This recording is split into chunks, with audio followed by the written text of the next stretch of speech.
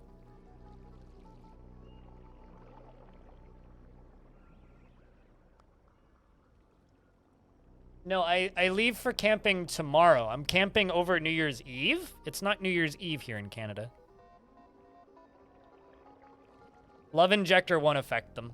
It also won't penetrate his armor, I can tell you that.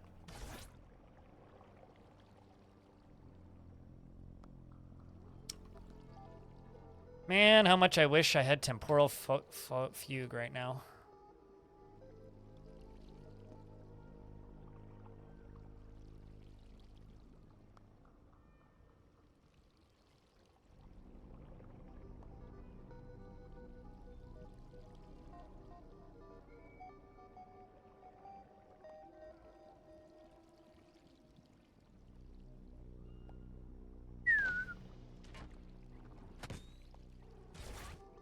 Well, at least I keep getting teleported away from them.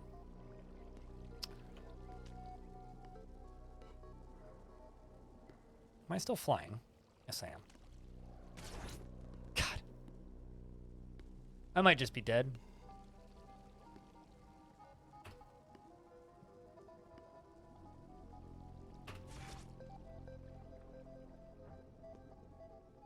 I ate the Yonder Cane. I go yonder. I eat an herberry. Fuck me, I have no idea where I am now. Oh, okay. Shit, actually I shouldn't have eaten the Yonder Cane. So I could have used that to get into the location. Damn it.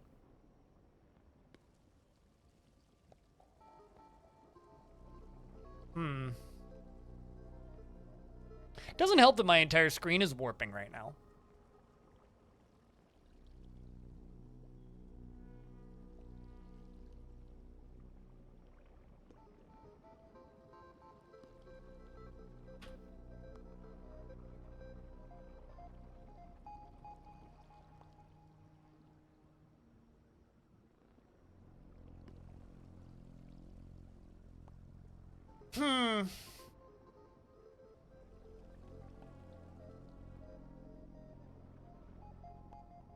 It wouldn't change anything. Oh, it definitely will make you motion sick. It only lasts for 4 days in game, though. I think it's 4.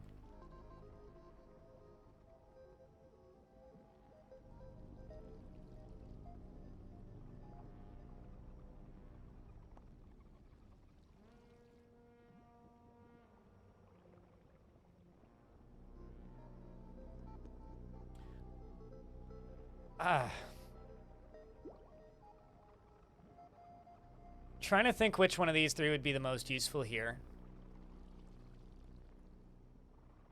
Probably just Stunning Force. I was really hoping I'd get like Temporal Fugue or something.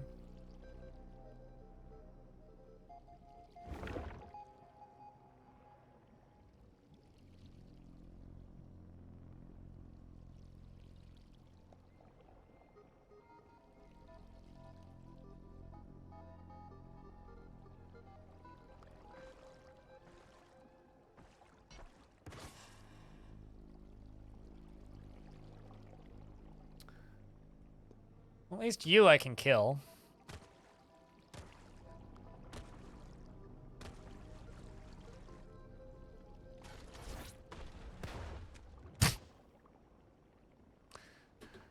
Reload from checkpoint, I suppose. Let's do that all again! Thanks, game. Was that before or after I got the stuff out of... Nah, that was before I got the stuff out of my inventory.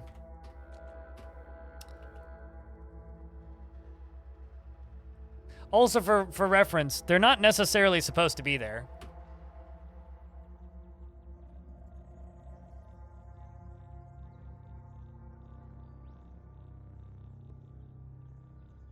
Caves of Cut is mean game sometimes. Okay, so 5 up and 1 to the left. Uh-oh, what the fuck? Why are there monkeys here?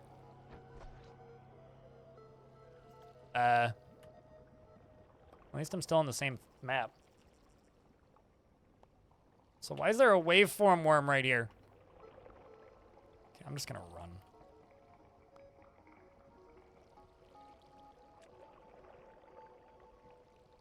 I think, wow. Somehow I found it significantly faster this time, and I have no idea why. Like, significantly faster.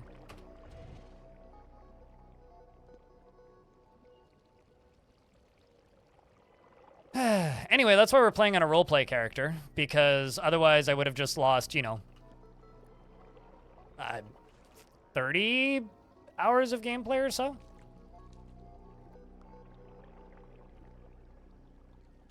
Go grab mushrooms.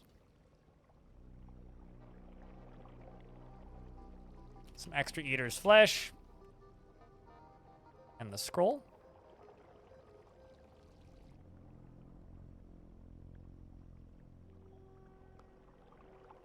That's Caves of Cud. Which is why whenever there's a major story addition to this game, we do a roleplay run just to see the content. Once the roleplay run is complete, then we play for realsies. And die horribly constantly.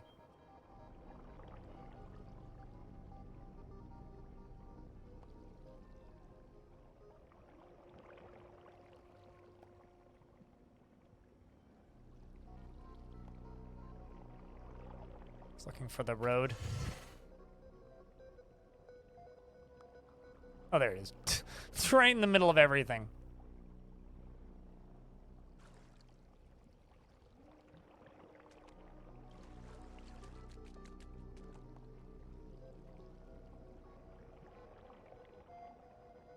Here's hoping we can do this way faster this time.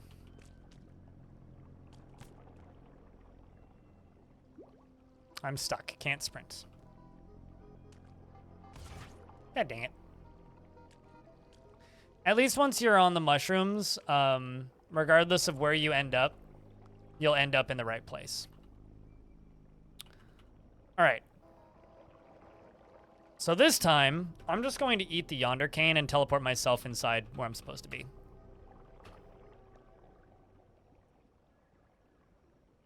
Instead of trying to dig through. Oh, come on. Find that. Then in that case... Oh, dang it. Game, did you really do that to me?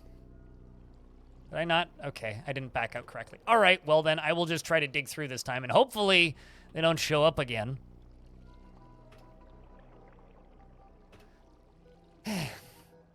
For fuck's sake, they are here again. No, there's no doors. You have to break in manually.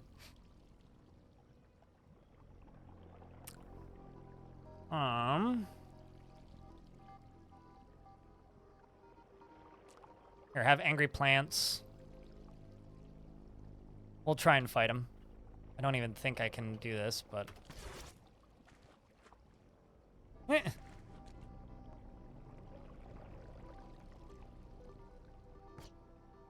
Yeah.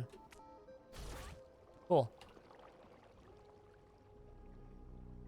I'm completely disarmed now. I'm just gonna restore checkpoint. Let's just do that again.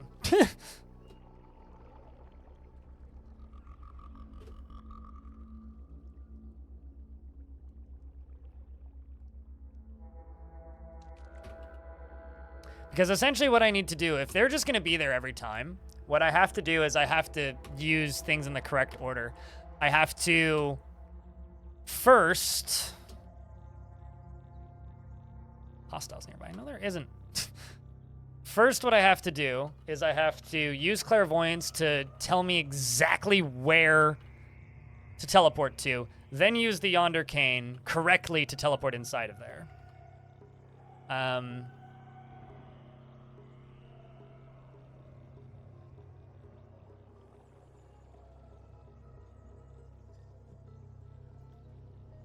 Because if I don't do it in that order, what'll happen is they'll just kill me every time. Because there's no way I can kill them.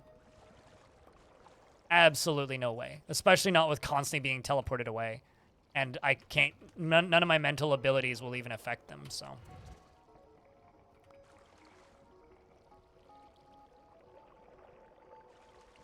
This would be a really rough way to end a run. on a not roleplay playthrough. Does anybody remember when you could get infected from by mushrooms that weren't on the same map as you? So this is what, 2?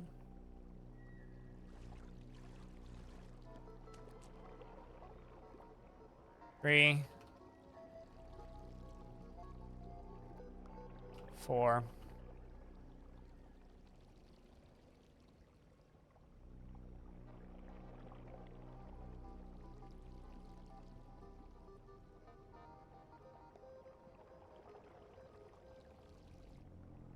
Five.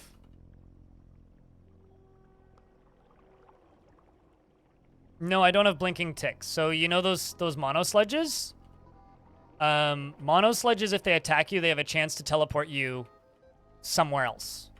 That is what they do. Their whole existence is to be annoying and make you get lost. That's literally their entire purpose in the game, is to be annoying and make sure you get lost.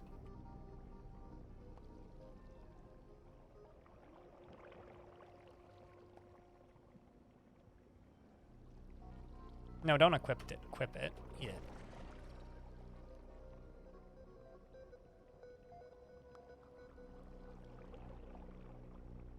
You don't think that's true? I think you're wrong. But okay. You play through the game, and you tell me what's teleporting you. Because I do not have blinking tick. Mate. Have you played the most recent update? Have you done the changed version of this thing? Did you read the patch notes? As I'm pretty sure I'm not just talking bullshit. All right. So you can think all you want. I got news.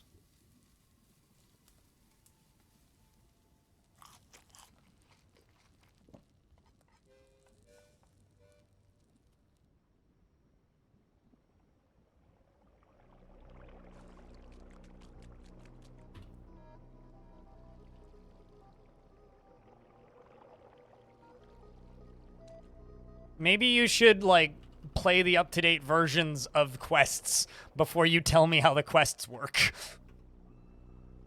Remember how earlier I was saying that backseating doesn't get anybody anywhere good ever?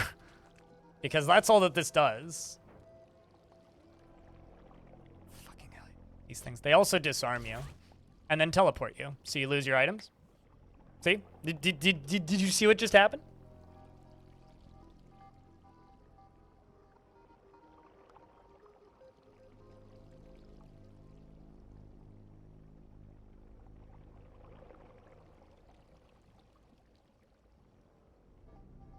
Mm-hmm.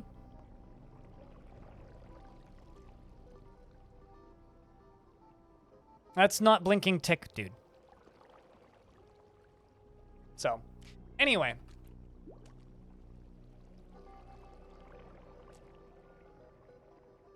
Anyway. I would like to still have my gear. So...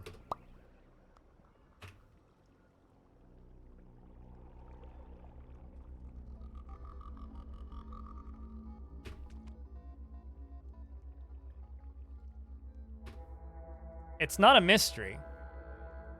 I told you what it's doing. You're just refusing to believe me.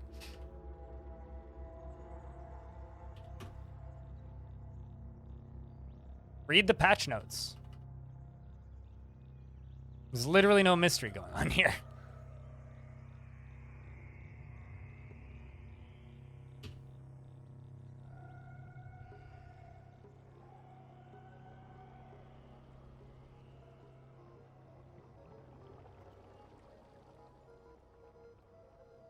The only mystery going on is why you refuse to believe me. What's this investment thingy? It's just a bragging rights points generation thingy that's for funsies. That's all it is. This is map 3. This is map 4.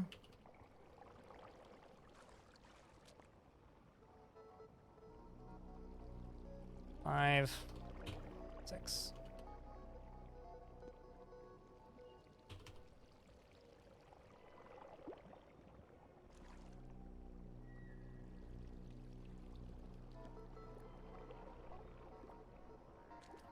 different place.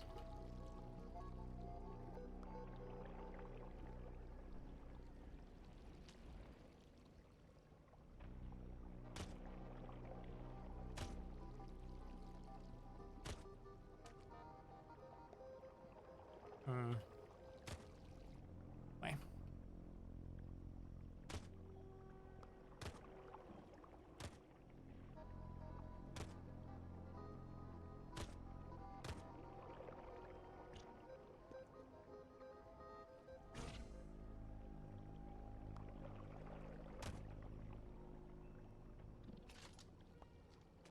How much XP these give me?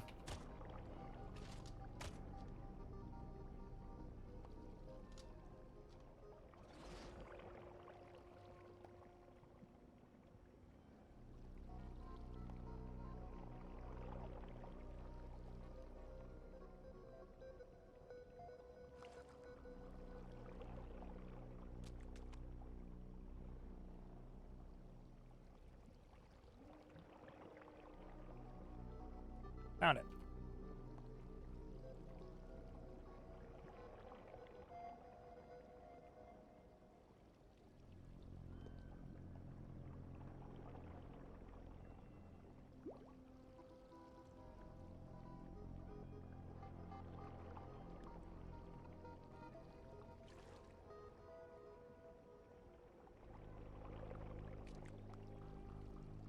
Okay, let's try. Hopefully, do this for the last time.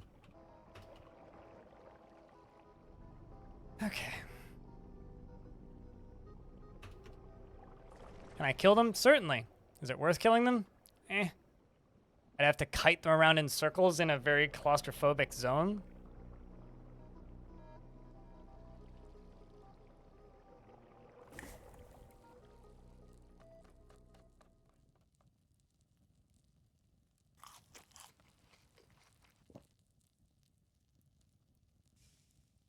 Also get +1 intelligence.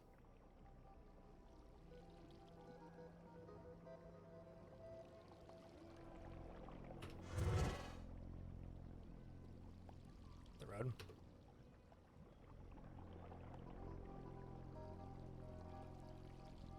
I'm gonna just state the obvious here, which sometimes sounds mean when I say it. If I had a quick, easy way of killing them, I'd be killing them, wouldn't I?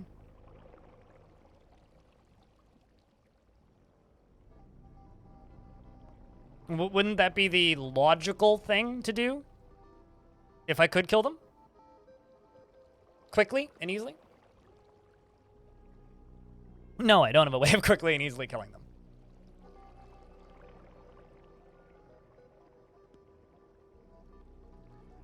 We're also in an ad now. Thought there might be some skills in the game. Oh, there definitely is. But I can't fight them in melee because they teleport me away, right? They multiply. And they slow me down. They stun lock me. The only thing I can really do with them is kite around them and shoot my bullets at them, which does minimal damage to them. Also, if you fight them in melee, they rust and destroy your armor. They can destroy your limbs, I think. And they disarm your weapons. So, yes, they do die. But because they can literally absorb you in melee, it's a good idea to not fight them and to just run away from them because they're pretty slow. What factions are you friendly with? Various. I'm currently frustrated enough with this that I just want to clear this. So ask me that when this quest line is done.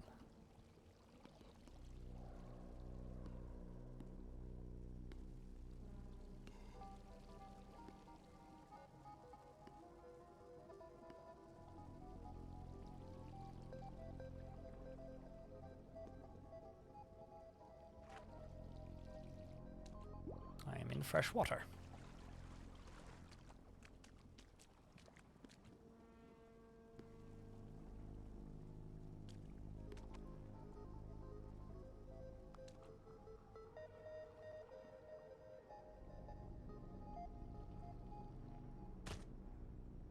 Yeah, and I can't even shoot them.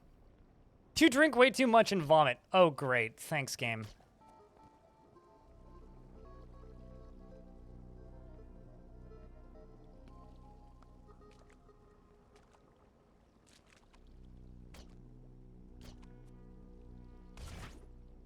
So does that answer your question why I can't fight them?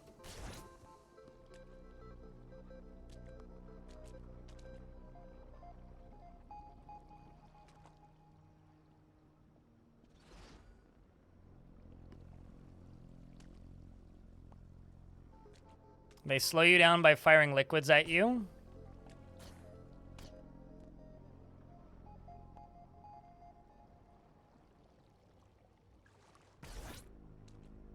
Well, at least I'm up here now.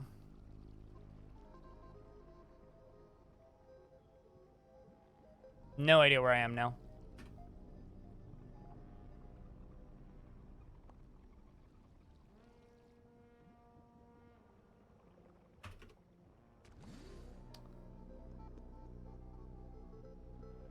Well, that was a bad choice, apparently.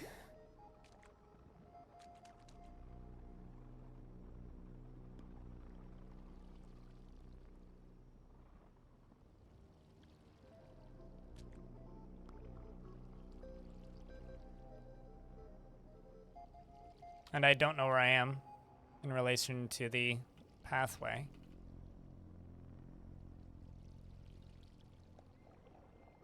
Okay, so what I need to do now,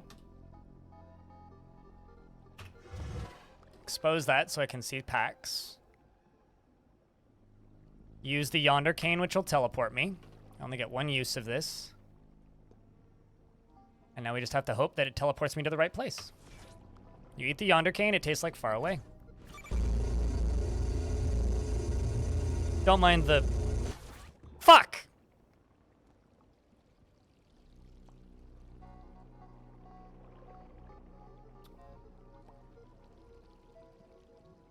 I don't want to talk about it. Salva Daddy. I don't want to talk about it.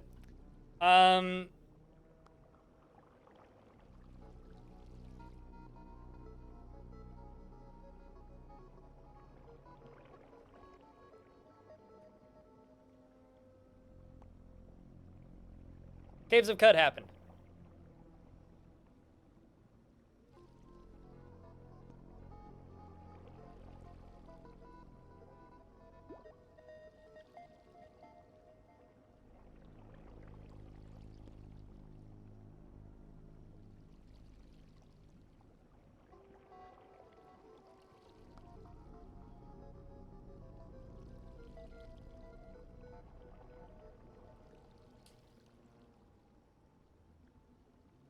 Ed, stop talking in my chat. Let me decide what to do. I told you once already, I do not want your suggestions. You've stated that things that are clearly happening aren't happening, and now you're telling me to use... Elfie, you don't need to time him out. I'd rather just talk to people. Please untime Ed out. Or I'll unmod you. You've been mod for like 90 seconds, and you've banned more people than any of my other mods have in a year. Your job isn't to time people out. Your job is to shout people out. If people need to be timed out, I'll time them out, okay? Now, you've been warned clearly. Stop it.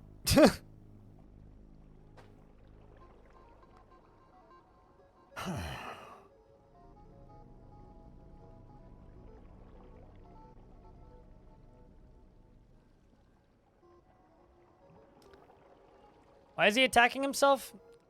He's not attacking himself. I don't think so. No, well, number one, he can't hurt himself. But no, he's teleporting me to other places. So the problem here is we got an extraordinarily bad dice roll. There's a bunch of unkillable enemies that normally, when you run into them, your one job is to run away from them.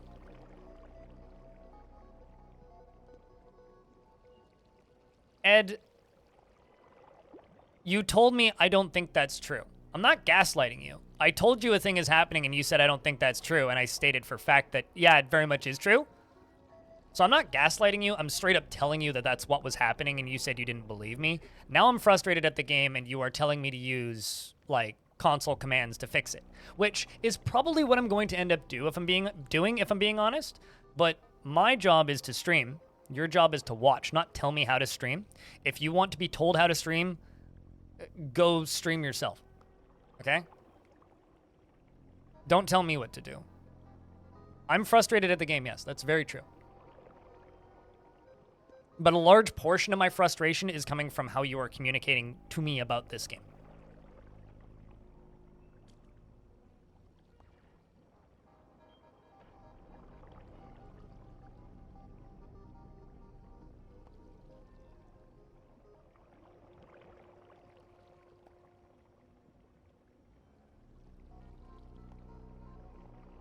And you feeling gaslit, quite frankly, isn't my problem.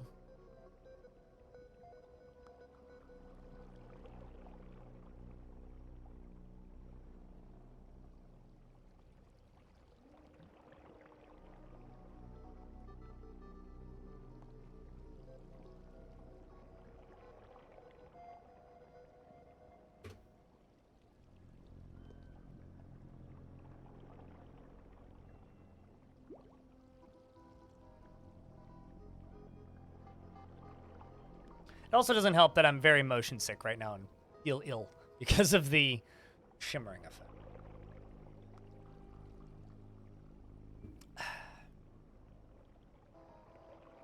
So I can use wishes, which is a console command to automatically skip this quest, but I really don't want to do that.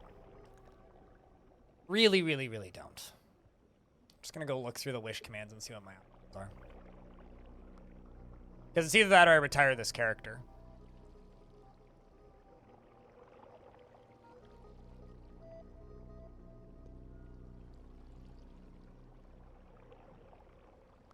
I could turn on God mode, basically.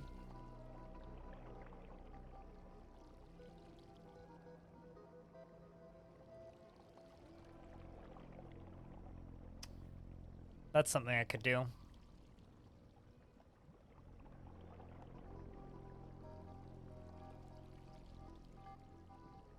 But no, I want to stream this game and enjoy streaming this game. I don't want to stream this game and be instructed on how to play this game and what is happening when you're not playing. No. No, it'll ruin the whole quest. I like the effect. It's just, I get irritable. All right.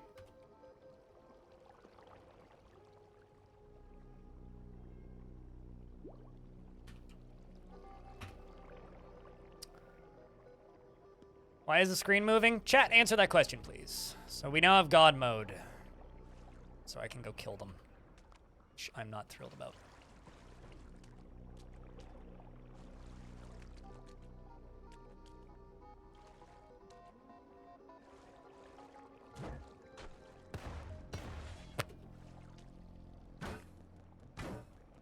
I love how I can't even kill him with God mode. Eh.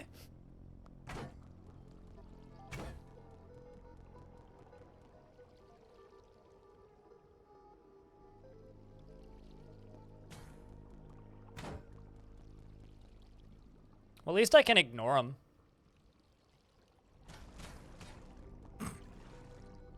Although, actually, here's an important question.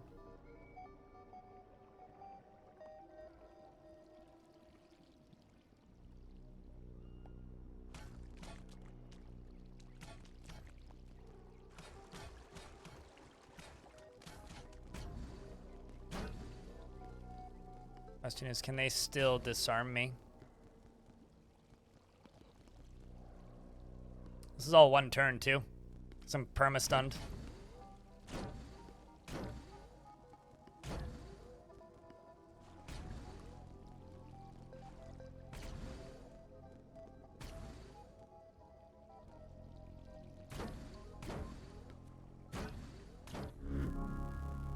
Cool, I suppose. Can you stop hitting me for like 5 seconds, please?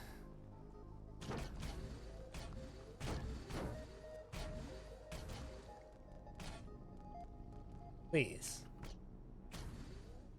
Please. Thank you.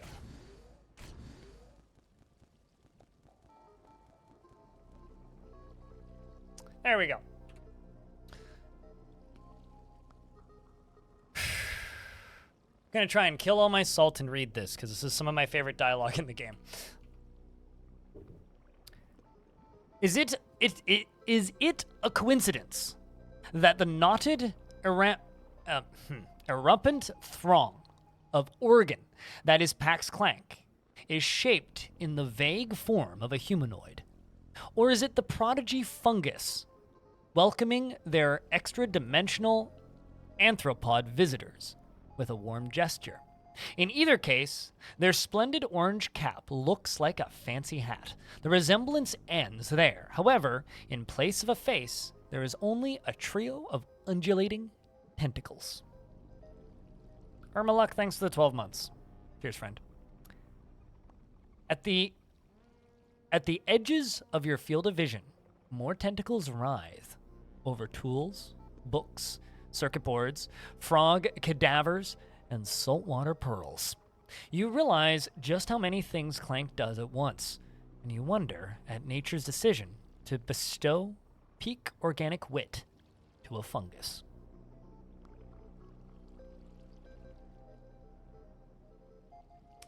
Disliked by the Mapago for lighting a beacon of fire to warn their enemies. I too would dislike him. Clank puff at you. Excuse me?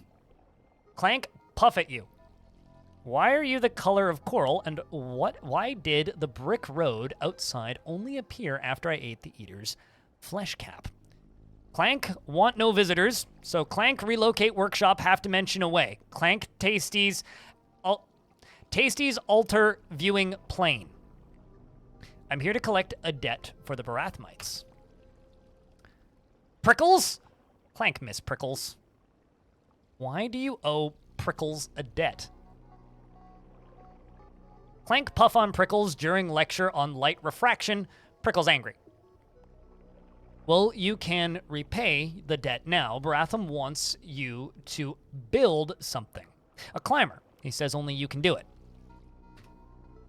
Clank care little for debt. But you owe Baratham, and he needs your help. Clank puff on debt. Is there anything I can do to change your mind? Clank think. It's been 12 months, Irmalok, yeah. Has been. Happy to help, T-Man James. Cheers. Clank think. Clank got it. Clank puff on you. Excuse me? Clank puff on you. You host Clank. You spread Clank for Clank. Then your Clank shrivels away. Clank puff on you. Then Clank build jalopy.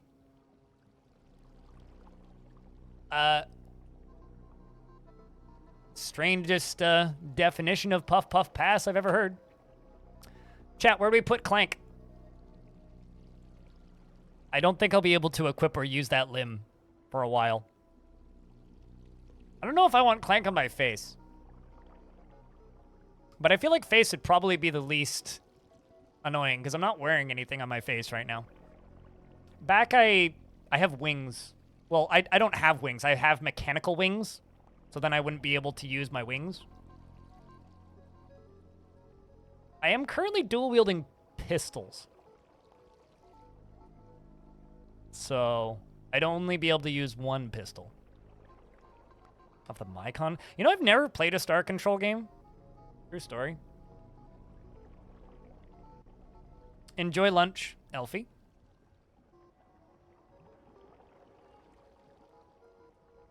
Flank would become your flank. That's pretty funny. Let's just go with face. You cannot remove items while stuck. Well, your limb rejects the infection. Clank puff on you, you host Clank. Great. I don't know. Back then? Okay, hold on. Jesus, fuck this stupid thing. I swear if they kill Clank... Hope they can't do that. I still can't believe that I literally can't kill this dude.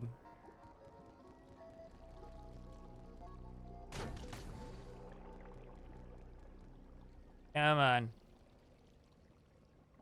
This is infuriating. Where Clank? Did you kill Clank?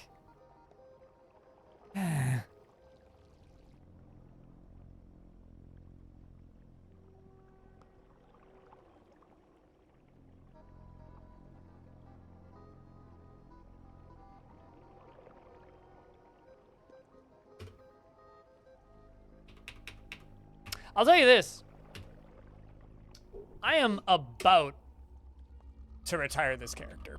That's how mad I am right now. I don't fucking care that I haven't made it much further. This is infuriating. Do I still have God mode on? No.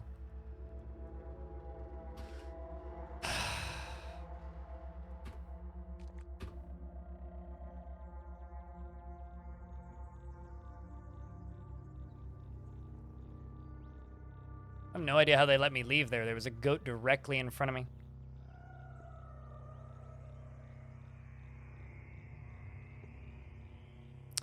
That's not... Long story short, when you're walking around in Cud, Lazy Man, if you've never encountered these guys before, they are virtually unkillable. They are virtually unkillable. Unless you are like Omega Endgame. And I'm like... mid-game?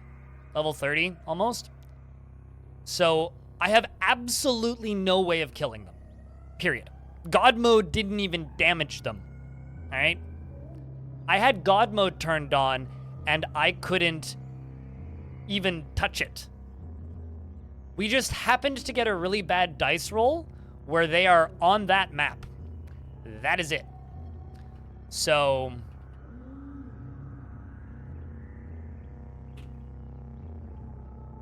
Oh. I still do have God mode turned on.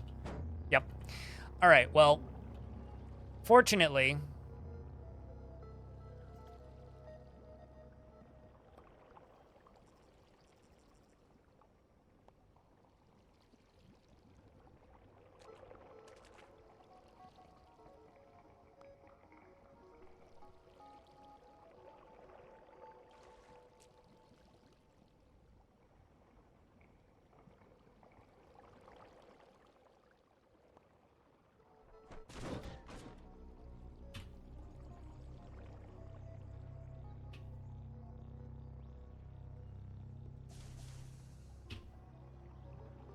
One. Shut up.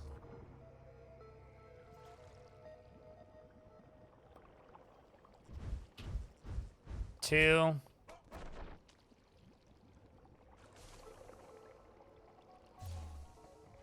Three. Four.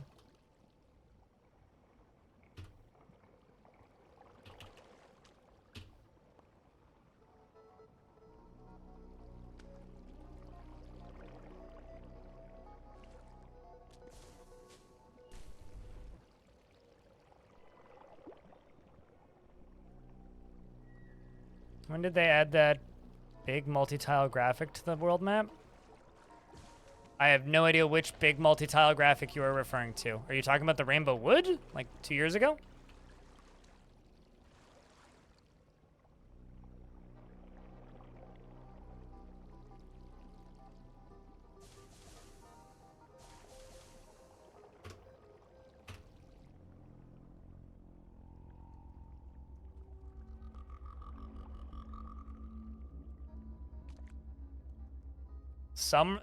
Like 99% of the map is randomized, but the zones are static. But that lake has been there for a very long time. This lake over here has been here as long as the Rainbow Wood's been here, which is as long as this whole quest line's been here. Discovered Goat Village, whatever.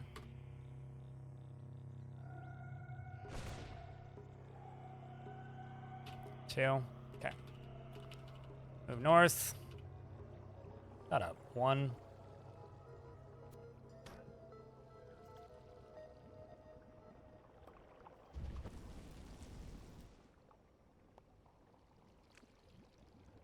2.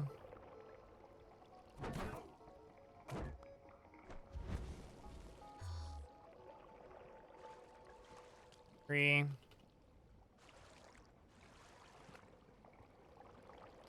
4.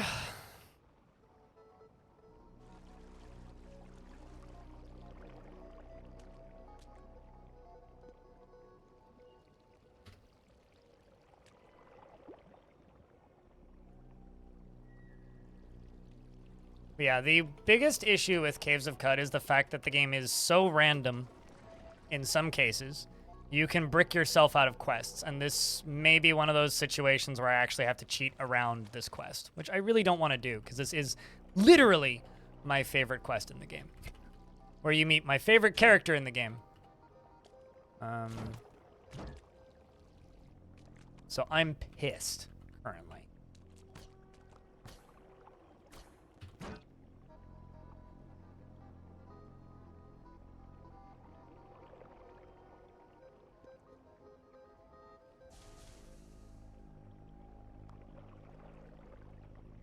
So because I can't be knocked around, I'm hoping that if I use the Yonder Cane correctly with God mode on,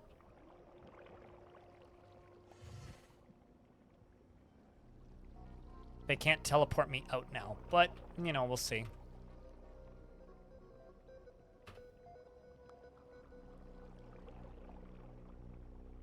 Here's hoping.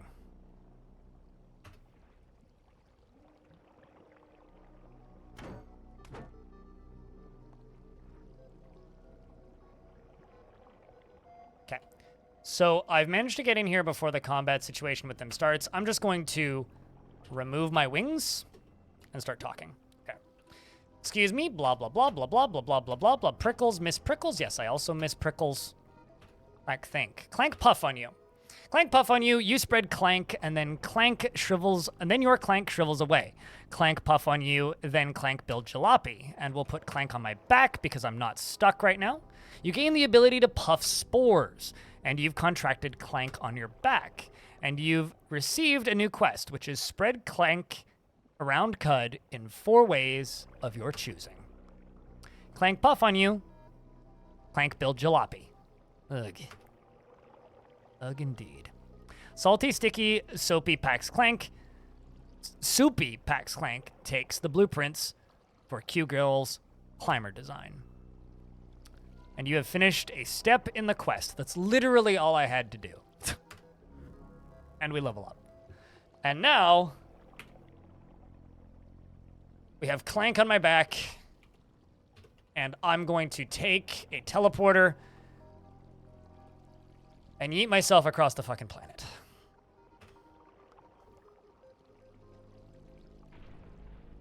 Done. Now I need to remember how to disable stuff.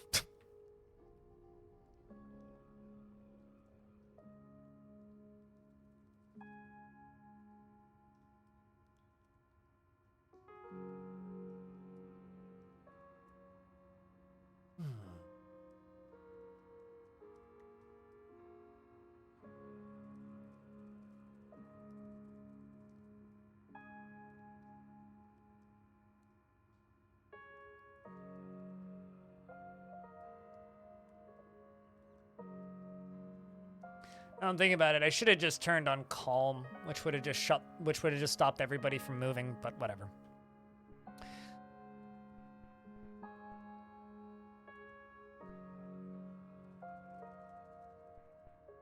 God mode now false. There you go.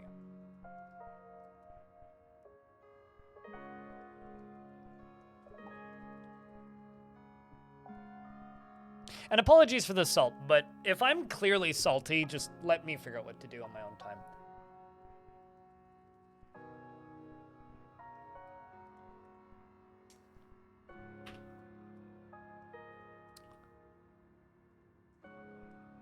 All right, so if we look at this quest. In 4 ways. Onto a Madpool corpse? At the Rust Wells? Spread Clank to bears. Spread clank onto a semi-automatic pistol. I literally have one in my inventory. Spread clanks to the villagers of Kakuyaka. Deep in the earth. At least 20 levels. That's pretty far deep. Not the worst clank. I seem to recall it being a lot easier the last time. But before I do literally anything else, we're going to the medical bay. I'm going to go sleep for like 3 days. Until these fucking mushrooms wear off.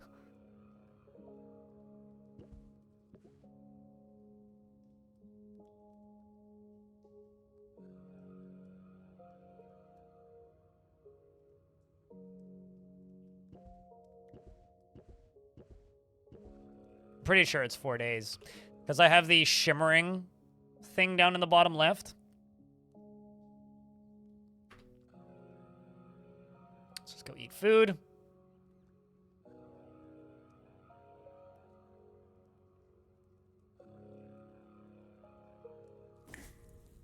Yeah, we are currently tripping balls on mushrooms, literally.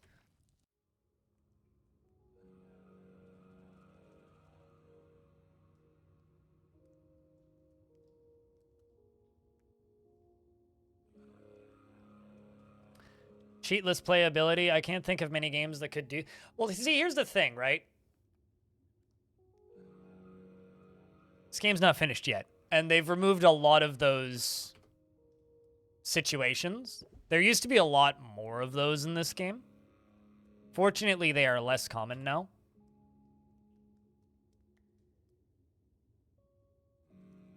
Just waiting until I see shimmering.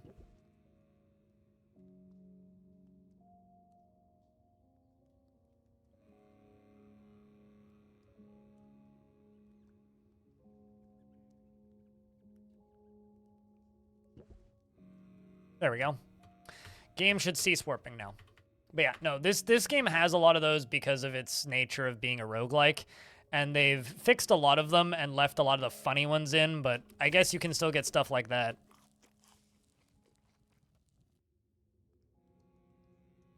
Oh, I have motion sickness right now. I want to throw up, which is part of the reason I'm so salty. Like, I do actually really like that whole quest line. It's really fun because it's... The fact that it makes you feel sick is, like, really cool in a way. But at the same time, when there's also an unkillable enemy there that keeps one-shotting you and the one quest giver that can literally make your playthrough unplayable, that's not necessarily supposed to be there. It goes from me being motion sick to just being really salty.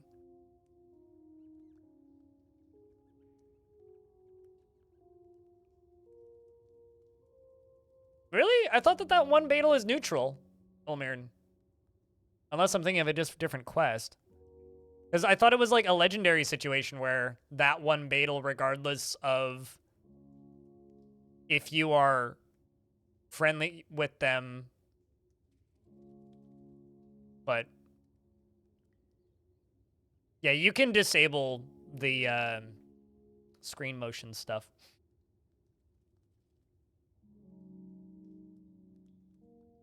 This game is in early access, so it's in whatever version of release you consider that to be. But it's not 1.0. It's not considered finished. And this game is constantly getting balance updates and stuff like... How do I word this? Balance updates such as... Now, like, boulders don't burn as much, and they're constantly fixing soft locks. Because of the nature of a game like this, it is full of, like, soft locks and hard locks.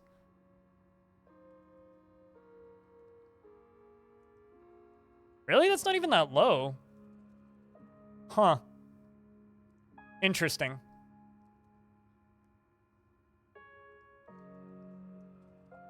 Note to self, don't water... But, like, I wouldn't consider that a soft lock. That just means you have to run around and do water rituals with some people.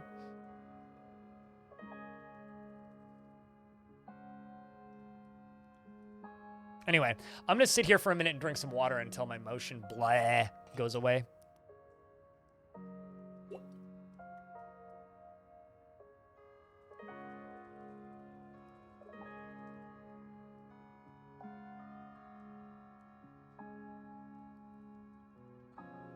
And then there's like really funny soft locks, or not soft locks, but really funny bugs that you can get in this game.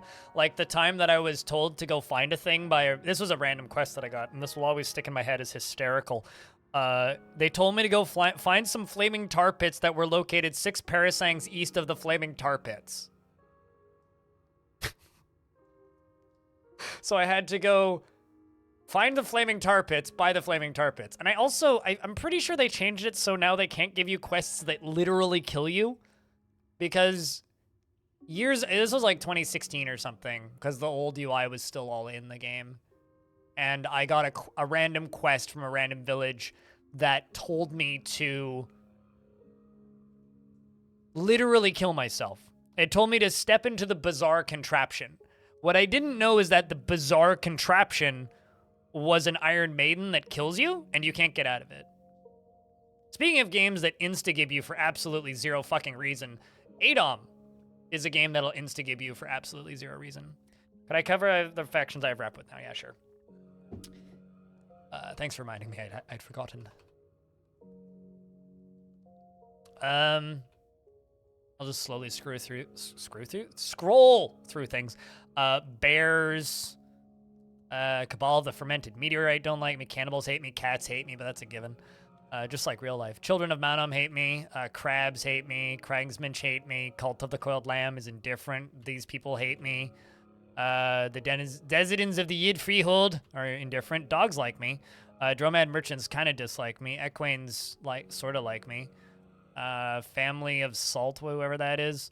I'm friendly with fungi, probably because of Clank on me right now. The Gish really hate me.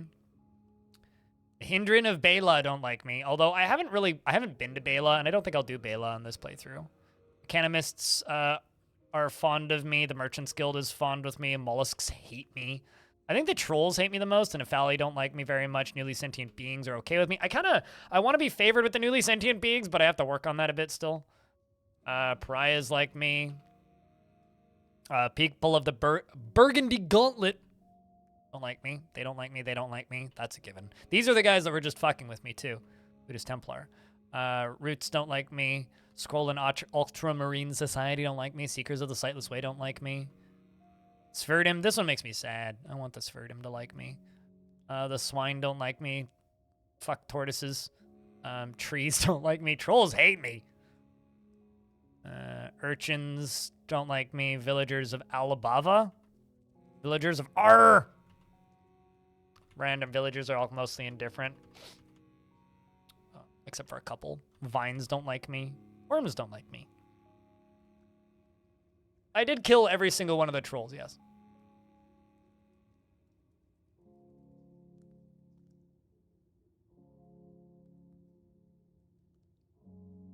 I mean, if you select socially repugnant or any of the major personality debuffs, you should expect that.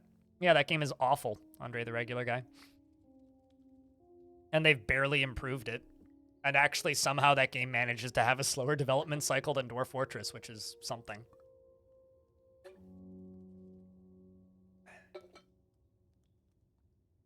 Beautiful pixel art, though. That's about it.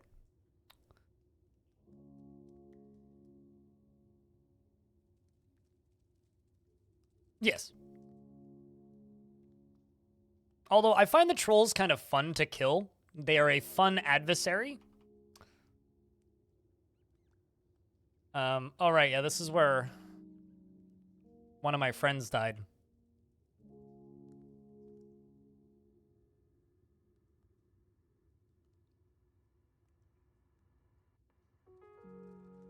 Shame.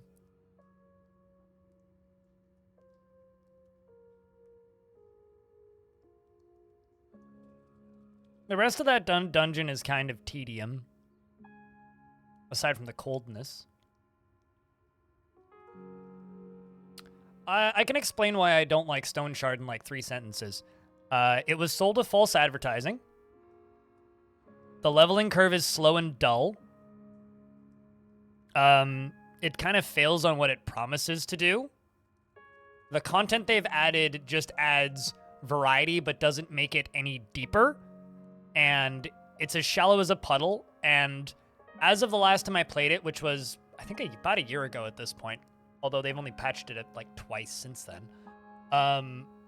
it still only had one AI, meaning all of the enemy behavior is identical regardless of what they are, which sucks in a roguelike. Also, they constantly insist that they're not making a roguelike, which is bizarre to me. Like, it's like they don't know what they're making, which confuses me. Did I ever look at this? Yes. All right. Yes, that was Stone Shard, which inevitably gets asked about, much to my dismay.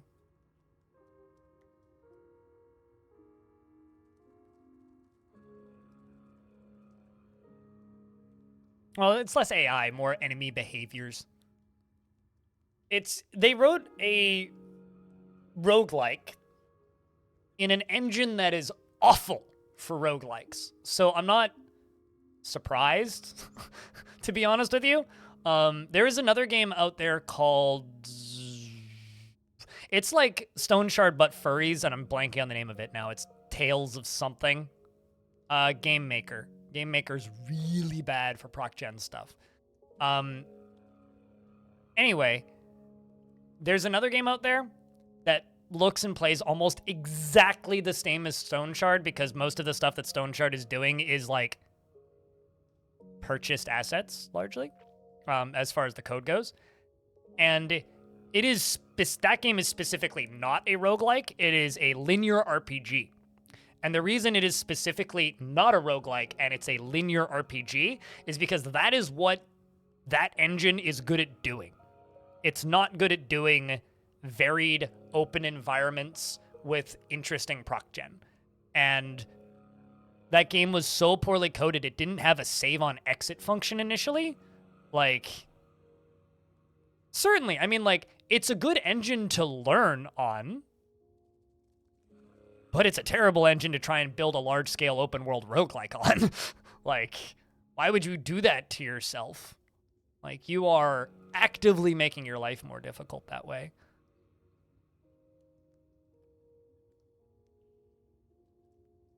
Anyway, I will be back in a second. I'm just going to go take another piss. Apparently I need to pee again. And then we'll go spread Clank around the world.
All right.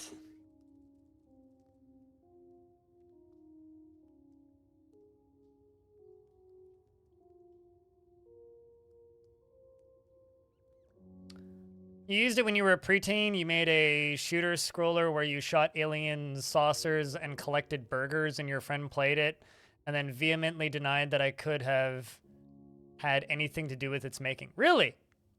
Huh. Did you ever release it anywhere, or do you still have a copy of it?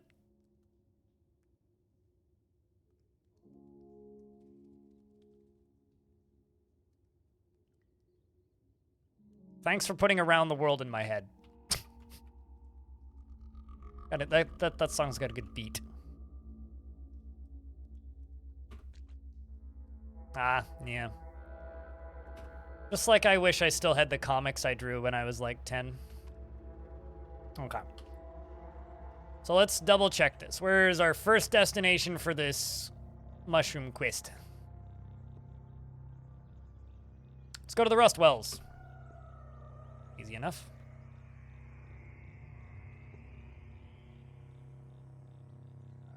V. Puff spores. You have finished a step in spread clank at the Rust Wells.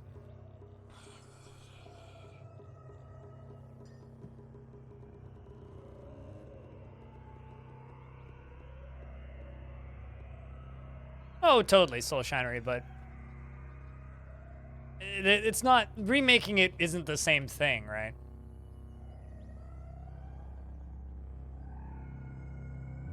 Pretty sure I just straight up have, yeah, I do.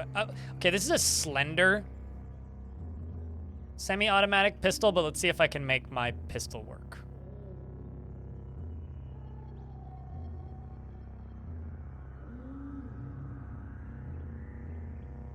No, have to wait 27 rounds.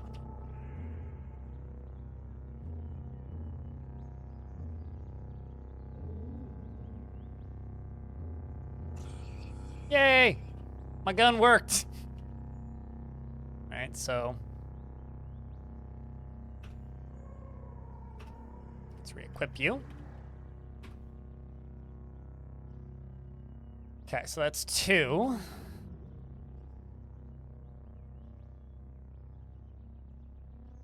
I don't know where I'd find a mad pull, so these last 3 are going to be a little bit more annoying.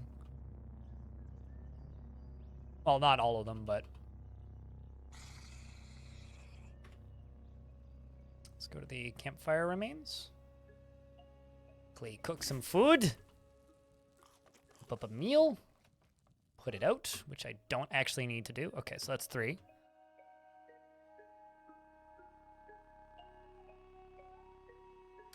I kind of want to do the deep in the earth one.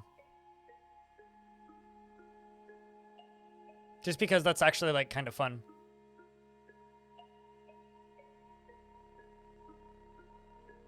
Oh, definitely. It's definitely fine.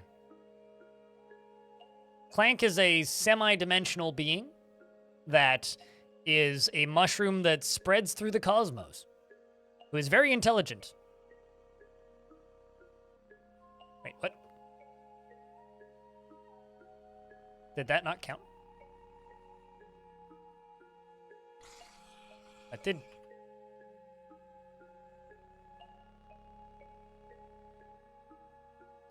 That or find a Madpole corpse. Actually, do I know where there's bears? I may have already killed them.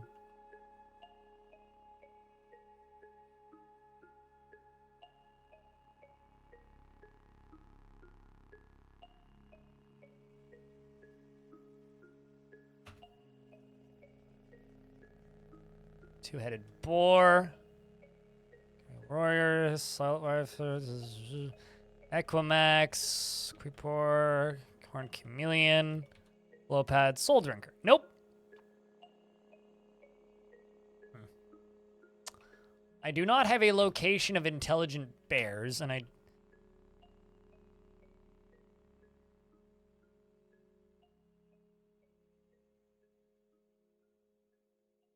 Well, now would be a good opportunity to read that book. How about we take a break, chat, and sit down cross-legged next to my weird plant friend, Crowsong, who speaks funny, who you can literally sit in silence next to, and that is an in-canon thing.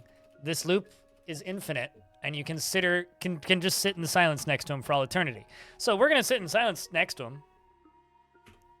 We're going to read a book. The Scroll Bound by a Strand of Kelp. This is 10 pages. So, cuddle up. Grab your hot cocoa. I come from the West. My parents sold me into slavery as a babe. Though, the practice had been formally abolished in Perth years earlier. As a boy, I cut my teeth on the reefs of the Shore of Songs and lulled the pale sea to sleep with many a hymn. And lulled the pale sea to sleep with many a hymn, that she might return our sailors from the black staver from the black stare, unscathed. How the melodies whisked inside my skull. Even then, I was given no name at birth, but the sailors called me Katu. Also, remember this scroll that came off of the corpse that was found in the middle of the mushroom wood. At 5 and 10 years, I ran away. On Ettenspine, I roosted with an eremite who ushered me into manhood. I can read, I swear. I learned to hunt and laugh and dream. In time, I came to know of the free city, the ingress afforded my kin.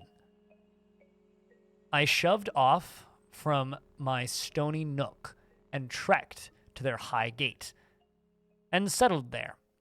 I preferred to sup with the anglers and other low folk. In a sun-warmed pool under the rampart, the free seer first noticed me. The slant of his neck from where he watched on the parapet presaged my movements. I still recall. I stood from my bath and shamefully padded to my discarded vest, but stopped. I saw him from that distance. His eyes tucked deep into his shorn dome. His frock is as inert as a statue's, and I felt no more shame. Under his tutelage, I rose to prominence in his court. I stood by his side as he treated the Tyludars of Ordim as he plotted against the southern freeholds. When a treacherous canter slipped poison into his cup, I smashed it from his bare hands and sundered the Quaisling's mind and that night, in the hour of the beetle moon, he introduced me to the mirth of an assembled mind. Together, with other cantors, we joined, and he named me Mirthful, and raised me unto his honor guard. I would be dispossessed of it in under a year. But I must pause now. The cant loudens, and the elder nears. I vow to conclude my story, if I still draw a breath, and if I am free. On the 16th of Kasu, UX, or Kisu UX, I don't know. It is dusk, and I sit on the bank of the river, Savvy. But no fire warms my bones. The risk of drawing moon-dotting beasts is too great. And any aggression of minds is sure to attract the attention of the elder. Instead, I write by flame kindled on my thumb. I left off being named Mirthful in the hall of the free seer. No honor is higher for cantor of oath. For months I trained with my masked compatriots beneath the hall, where our clay cisterns stored the fresh water that would later haunt my dreams. In the spring, a letter arrived from the Angler King. He sought a treaty with the free seer and invited us to a neutral council on the doorstep of Ibundr. Arbitrated by the Tyludar of Doria, after much preparation, we set out rowing our sketties beyond the bowl of Iris to the frosty shores of that far tundra. Over the course of the journey, the free seer's disposition soared. He withdrew from the council of the mirthful, even my own, and spent the better part of the wintry trek alone in his tent.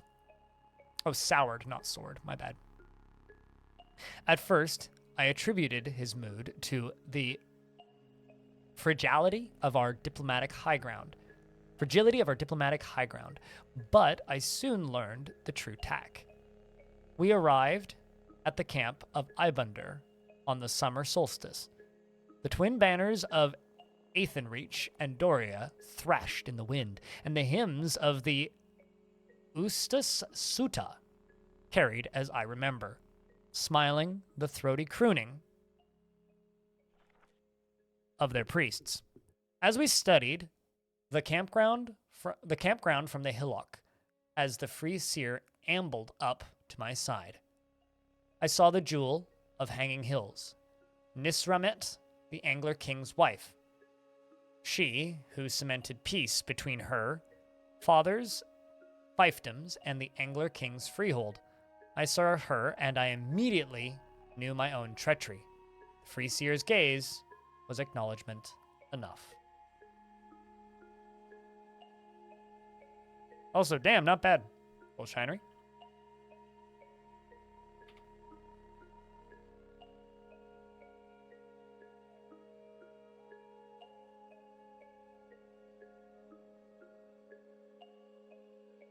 Needed a drink of water. Let's keep reading. On the 2nd of Tibet, UX. I've arrived at Kayakuka. That's right where we are right now. Kind Nintu shares his hut with me and offers me smoked mushroom and asks nothing in return. I write these words at his desk, and though he lusts for knowledge himself, he leaves me to chronicle my past. The campaign back towards Oth was grim. I awaited my fate at the free seer's hands, though I anticipated being given the dignity of first returning to the hall and my home. I was not afforded so much. One dismal night, under the beetle moon, I was accosted in my tent by my masked brothers. To my bewilderment, the stiffening had come already. I don't even know what that word is. And how had the free seer acquired cherry daughters? Had he bargained for them at Ibunder's? Or had he possessed them all along? To this day, I do not know. I remember little of the stiffening outside and the beating of my own heart high in my ears. I passed out. When I awoke the next morning, the cavalcade had vanished. Only a moment did my recognition last, for the chanting in my head took hold. I had heard it before, of course, all my life. In fact, it was the chanting that I weaved my melodies around on the shores of Perth as a small boy. And now, though, it was as if a single distant cantor had summoned 1,000 of his kin, and they each summoned 1,000 of their own. I wept, and then I screamed, and then I tore the hair from my head. The chant animated my bones more surely than my volition ever had. East and south. It urged east and south, towards Cud.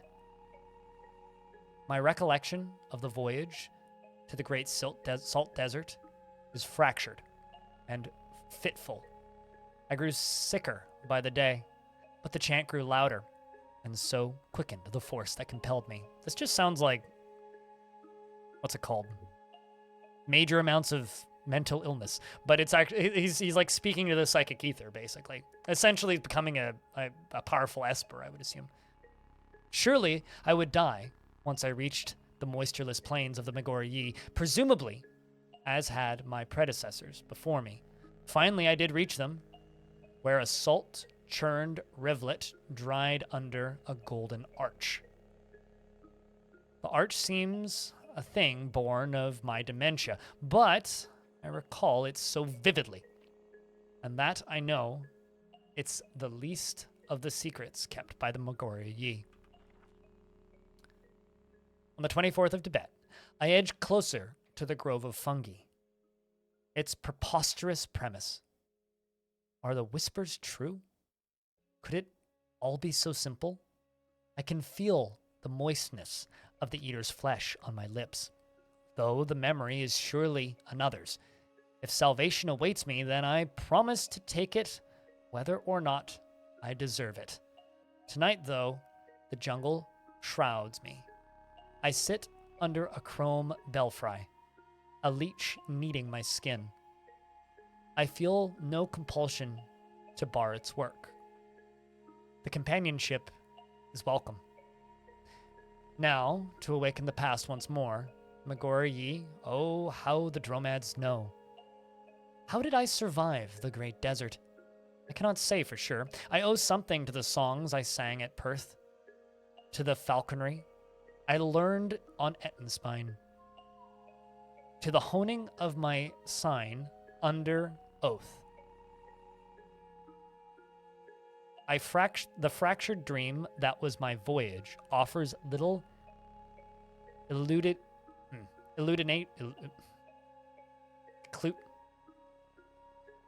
You know, sometimes this game just makes me feel like I don't understand the English language. Eccludation? But I do remember chewing salt and summoning gusts of wind to suck the moisture out of the dried air. All of a sudden, memories of that churn in my head. Magor Yi only accounts for a coherent 3. The first is a vision of ruin at the fabled Kubarayesti. Hello, Arrow. Good day. The seat of the Wrathchild Empire stretched across the Alabaster Plain, where the last of their wicked structures toppled effigies of the man-scorpions themselves. I reposed there against my will, and only out of exhaustion, fixated on the night sky. In fear and fatigue, I heard the echoes of a great saltback steps. Even those gargantuans know to avoid this place. Arrow, thank you very much for the 10th month. The second memory is the presence of the giants. The colossal skeletons in the form of humanoids litter the desert.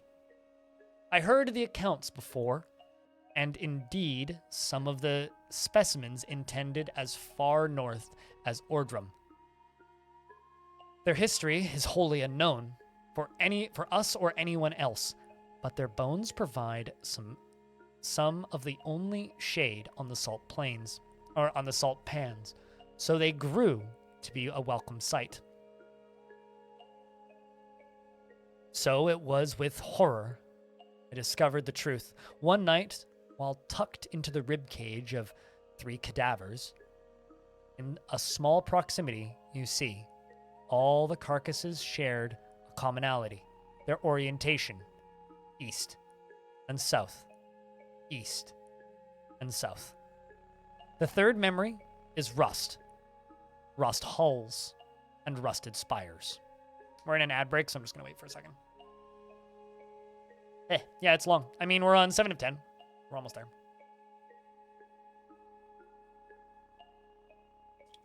Coffee. I need more coffee. So aside from the extreme amounts of salt today, this has been a very enjoyable run of cut. But unfortunately, the extreme salt is currently at bay. Thankfully, things have improved a bit. I mean, like, it is my last stream of the year, after all.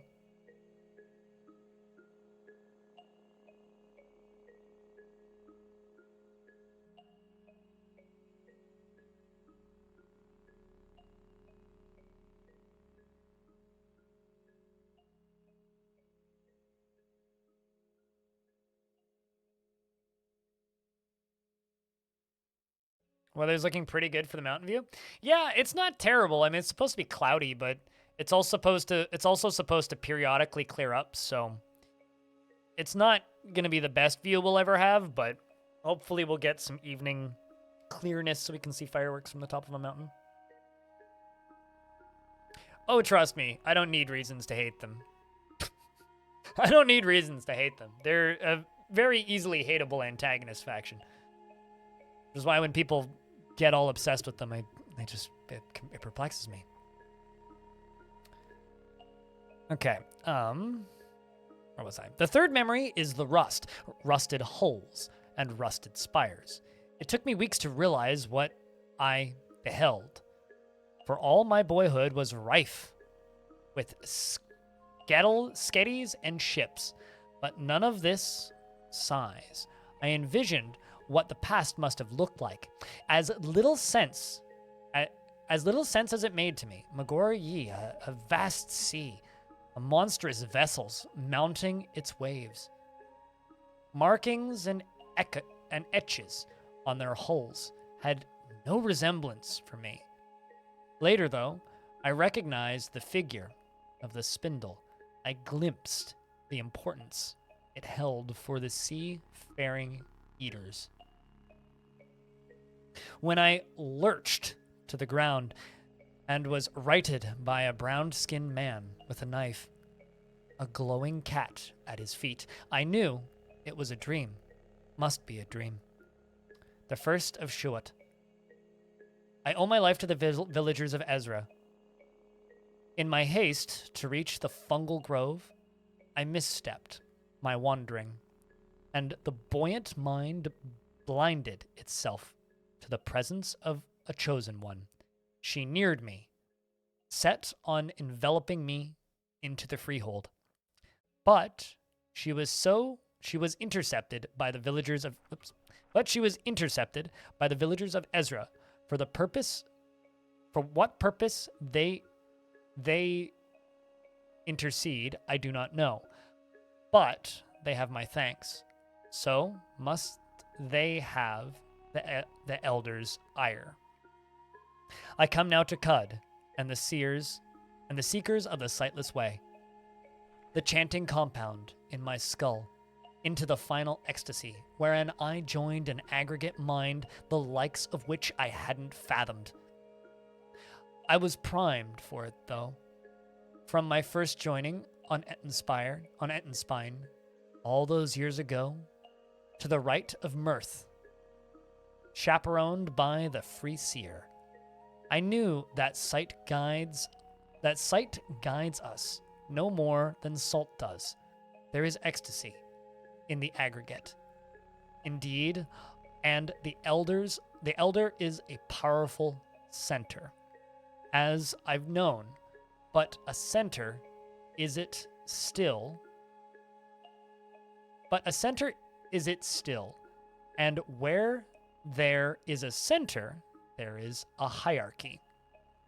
Which piece of my past endowed me with the wisdom to see through the ruse? Was it the boyhood memory of crashing waves on the shore of songs echoed later in my vision at the Magori? Was it the jealousy in the eyes of the free seer at Ivander? Or was it a mere wrinkle in the mass mind, owing nothing to my own struggle? I cannot say, but while the other cantors piped their songs to weaken the elder's prison, unknowing thralls to a greater mind, I escaped. The elder, no, Pitot, I write, the name in defiance of my captivity. Even at the risk it incurs, Toe knew nothing at first, but my absence dawned in time. Their continuity was broken, and Pitot sent agents to seize me. Even now, they near. It is too late, though I sit near a stream of primordial soup. The clouds fixed my location, and the trajectory and the eater's flesh is mine now. But the chosen will be here in the corporeal form too soon. Could I have lived outside the aggregate for very long in any case? I do not know. The solitude wears on me as my flight. I have one last sondering to perform. A sondering. A memory of a distant life. A lost dream. Takes hold. I sunder the mind of a foe to protect a lover.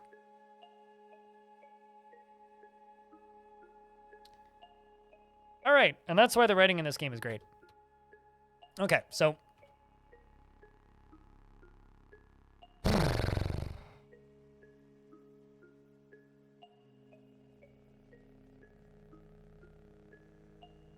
you know, it's funny, they've talked about doing DLC for this game before, and one of the things that Brian Becklew has said he might do would be like quest packs. If they just did like a Seeker of the Sightless Way quest pack, I would pay $5 for that. I'd pay $10 for that. Yeah, and I've also said this before. If they ever write a book about this game, I would buy it. I don't read fiction, really, unless it's in video games. But I would love just like a novel of short stories from Cud.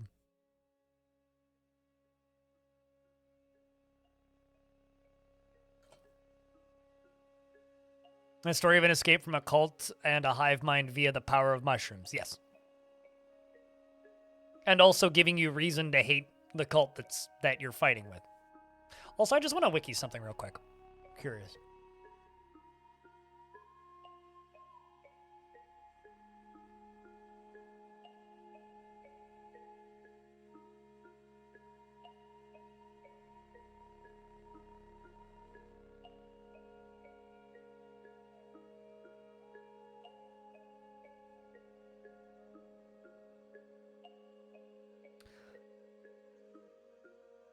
Especially after rereading that.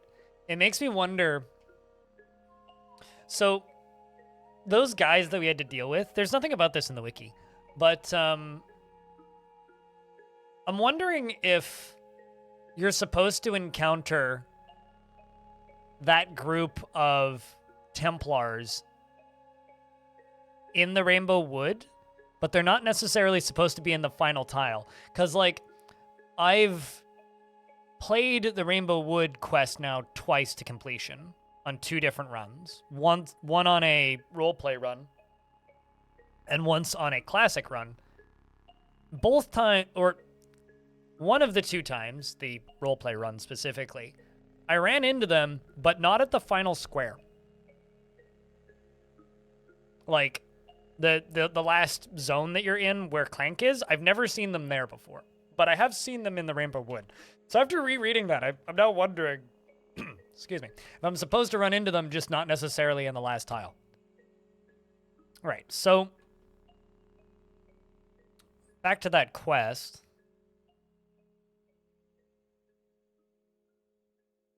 You know, I might just run far north to here. See if there's a sentient bear in here. What are the odds? There's got to be a sentient bear. An intelligent bear somewhere up here, right? Like, there's got to be. So I can just, like, you know, puff clouds all over it.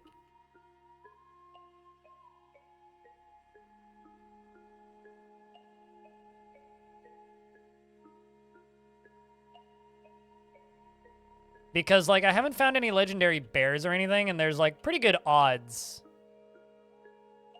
that there'd be one.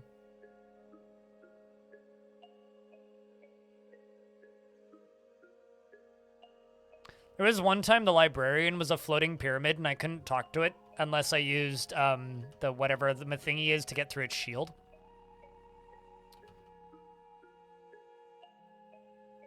Which is one of the funnier enemies I've had to deal with. Get some food real quick. Good with me. Thank you.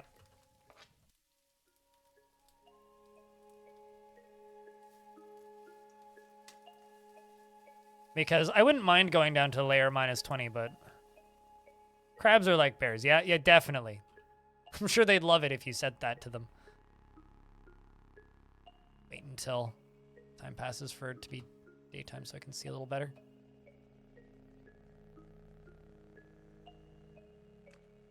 Although all that being said, I haven't seen any yet, so.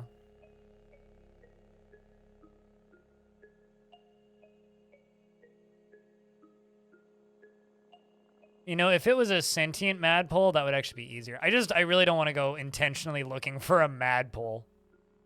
Someone killed a cat here. There's just a dead cat there. Why is there a dead cat there? A lot of priests.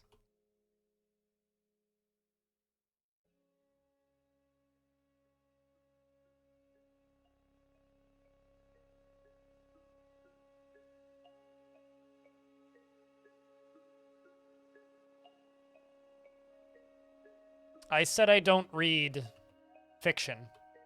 Joker of Spades. Last time I checked, comics are fiction.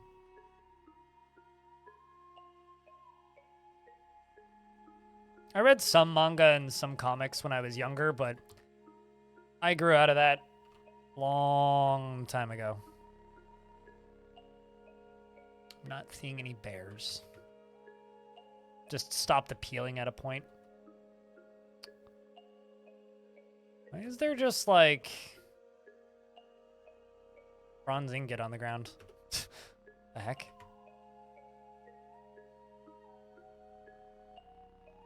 Yeah, I think we're SOL when it comes to bears. God dang it.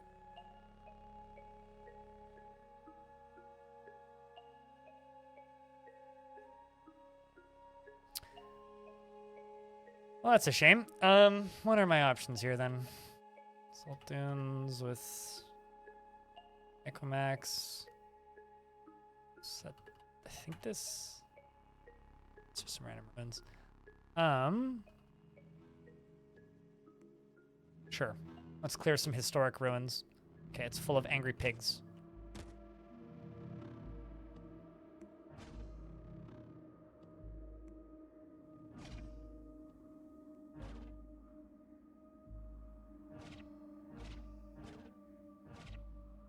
To kill a dog? Really, game?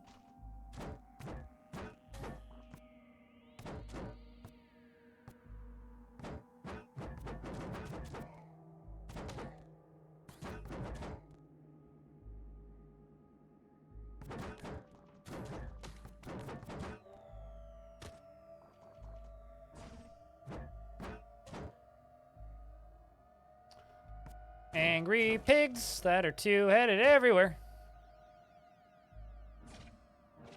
Lots of jerky, though.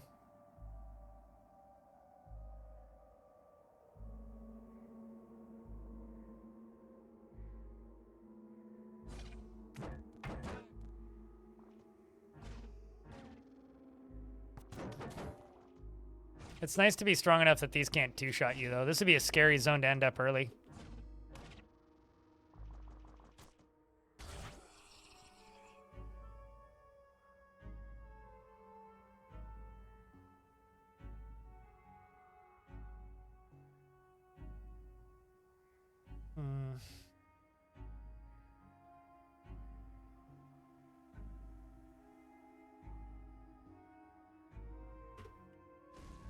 Ow.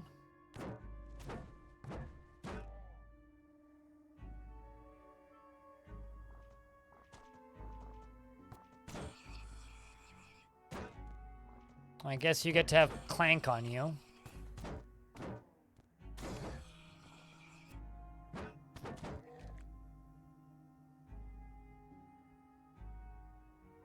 I'm not lost. That's the thing. The Silt is a wonderful place because it's like, it's the only place where everybody is neutral.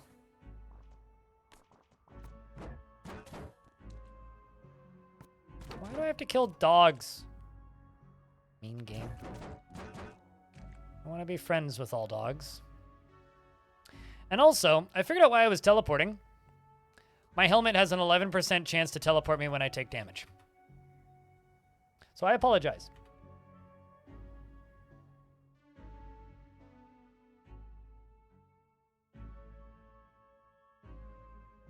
Let's run down to this little town here. Who's here?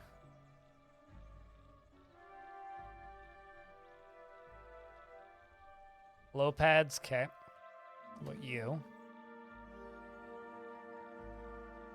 Right, yeah, this one's destroyed.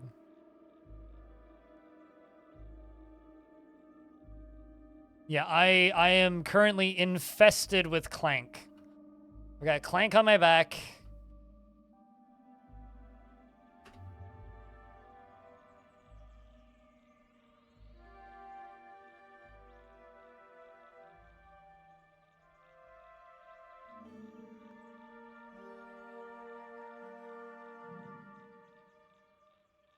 Right, yeah, the warden here is literally a water weep. Shoutouts to the colossal orb. Strangled to the... Okay, that's that palace. There's another town over here. Let's try this one. No. Right, yeah, this is the place with the sentient trees. Have I gone here yet? Nope. Well, let's go to this town. No, I don't want to go to Roasted Boar. Good. Hard pass. Thanks, game.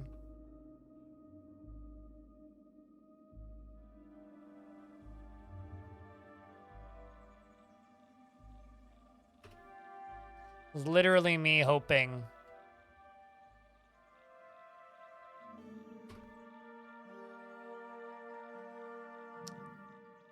So we were both wrong, but we were both right. Is how I'm reading that. No, I don't feel like getting unexisted.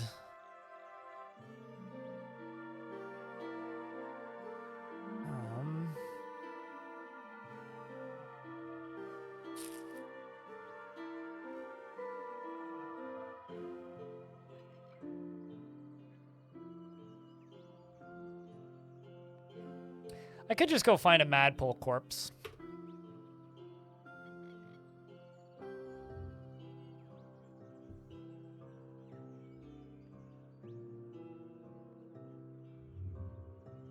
I'm actually just curious as to how far to the right this place is.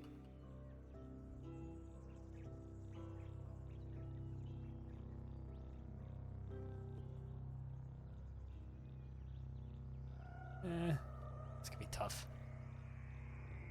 Lots of angry plants that can three-shot me in here.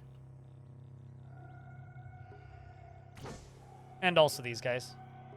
The purple gel. Oceans of hot burning wine. Spray from the monstrous orb. Inner, while the orb outer is pressed all over with dissolved leaves. Oh, I guess I'm over here now.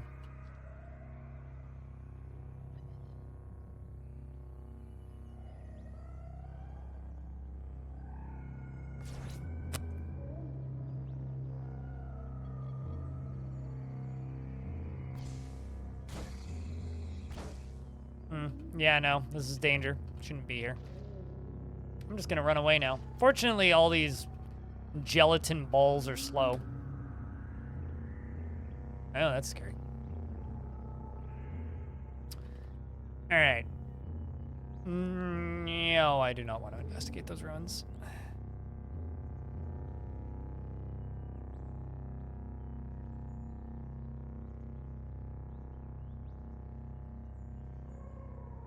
Oh.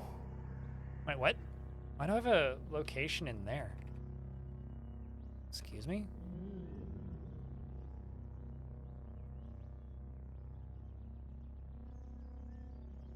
Okay. Apparently somehow I found ruins in there. So... trying to think of areas that I could get 11 layers down without... You know, let's just go to Bethesda Susa. Let's just do that. Should be able to get 20 layers down in there without too much trouble, right? How far down does Bethesda Susa go? Looking this up.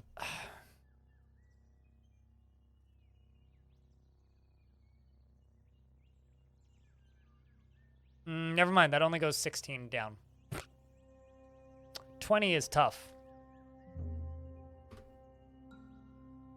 Asphalt mines do go deep, but I'd have to clear them. That was my next option.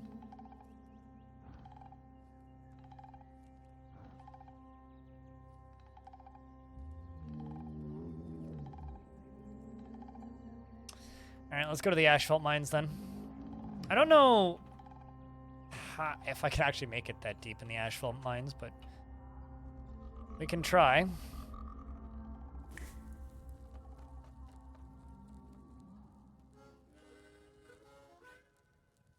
I'm scared to cook with the tongue. Let's cook with fire ant paste. Just because I don't know what it's gonna do. Whenever you drop below... gain heat resistance, okay. Let's just be able to breathe fire.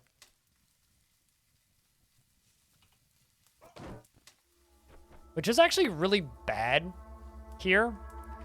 The reason being able to breathe fire is bad here is because there is stuff everywhere here that can kill me if I happen to be caught in it, and also it's on fire, so.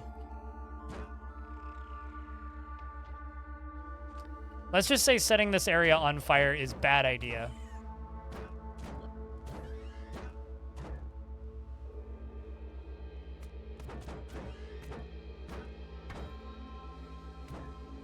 These are just crabs. These are all low-level mobs.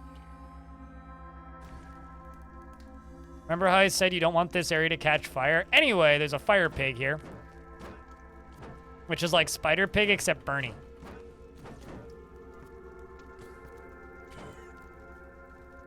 And in case it's not immediately obvious, setting yourself on fire in this game is really bad. Also, pro tip, don't try drinking asphalt even if chat dares you. I did that once.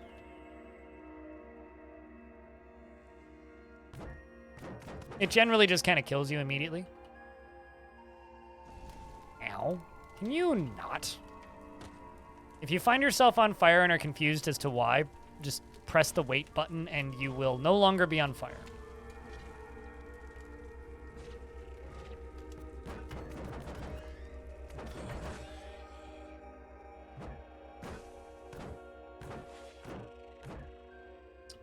Most of these mobs aren't even giving me XP.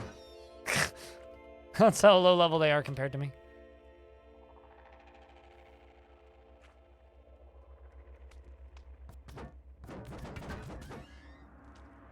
So we're 3 levels down, 4 levels down, on fire. Uh-oh. Well, can I? Oh, well, this ain't good. So, some psychic creature decided to appear in this area, which is fine. The issue is I'm on fire because that pig just set me on fire, and the area that I'm stuck in now is on top of asphalt, so I'm literally standing in burning asphalt. That's great. Excellent. Fantastic.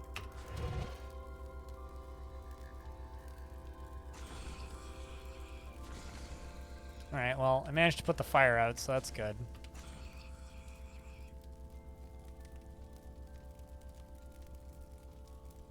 Yeah, I can't do anything.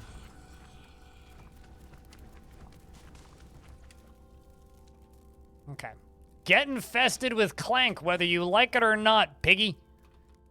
All right, well, I'm actually just gonna fight so I can heal. Okay. I wanted to heal. We didn't have to do it like this. These goddamn crabs. God dang it.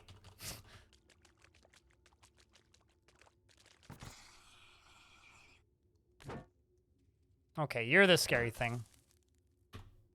Okay, I'm frozen solid. Well, that's not good.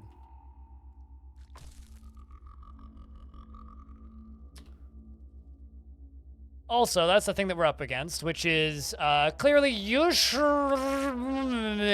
extra-dimensional Kaleido Slug and Esper Assassin.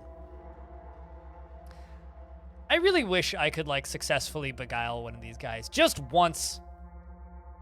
This creature is native to the dimension known as the Quantity of Aurelian.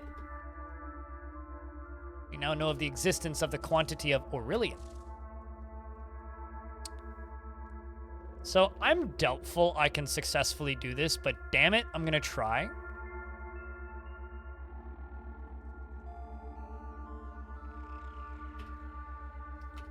I'm going to equip a love injector. I'm going to... How do I set primary? Okay, you know what? We'll just put it in the primary. I'm going to equip a love injector. I'm gonna try. I don't think I've ever successfully done this, but damn it, I'm gonna try.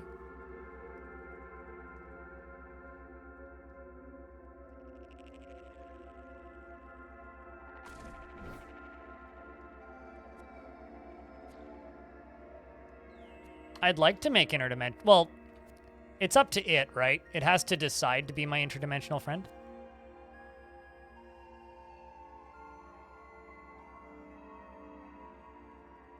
You miss with your love injector. I don't penetrate its armor with the love injector. And now it is many. But I successfully beguiled it. So it is now friend. It is also multi-friend. It's a multifaceted Kaleidoslug friend. Get him, Kaleidoslug, bud. Excellent. I like how when I can sense them through walls, definitely not friend. You know, I always wanted a friend that could become more than one friend. Also, that smoke's kind of in the way of everything. Nope, no, no, no, no, no, no, no, no, no, no, no, no, no, no. Not friend. Friend kills piggy, thank you. Why is everything on fire? Can we stop, please? I don't like the fact that he has that AoE, though. He's gonna kill me with it at some point, isn't he? Alright, Kaleido Bud. And also, chat, yes, you can name him, but I don't think I can actually, like, nickname him. That's overkill for a goddamn crab, man.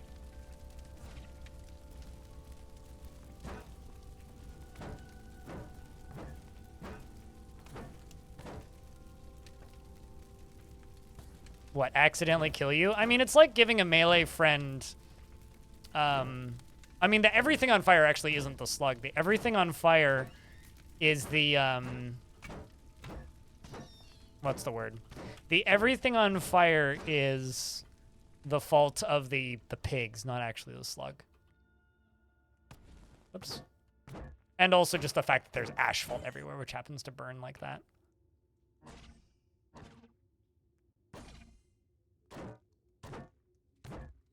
Unless you mean, like, accidentally kill me. Yes. It's like giving your friend grenades. They're very enthusiastic about throwing them, and they don't care so much about where they throw them. They just throw them. Although it seems like the only real AoE that it has that it could kill me with is that freezing, which actually isn't that bad.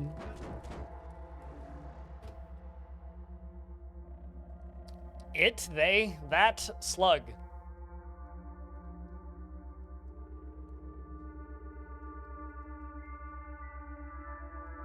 It's an interdimensional multi-friend, is what it is. How long does beguiling last? Until I beguile somebody else.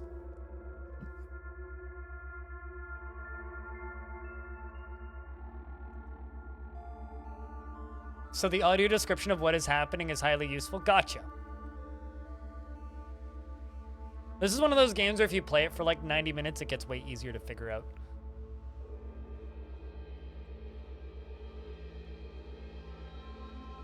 Is neuter?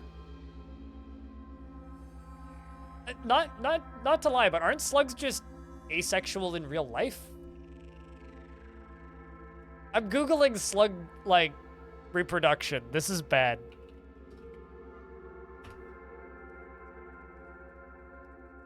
Yeah, no, oh, actually,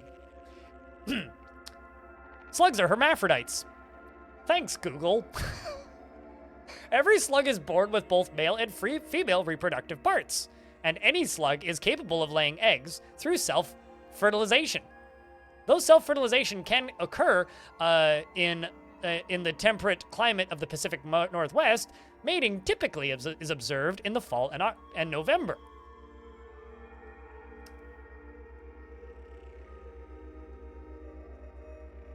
Also, I'm not gonna lie, slug mating is, like, weirdly interesting. I remember watching, what was it, like Green Planet or something? Swear it had David Attenborough talking. But, like, they like, hang from a tree and, like, intermingle and, like... It's strange. It's worth looking at pictures of. It is bizarre. Slugs are weird. We'll put it that way. Leave it at that. Slugs are weirdly horny. They don't have horns, though.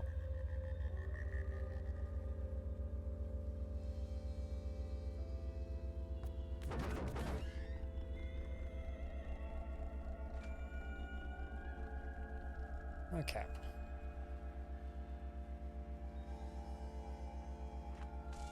Do all species of snails have horns? I know they have shells.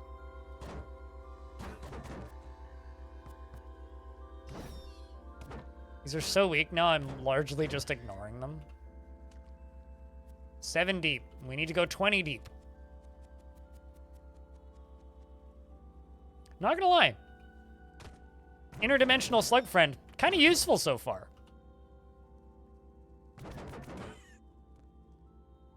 We're also getting lots of crab jerky.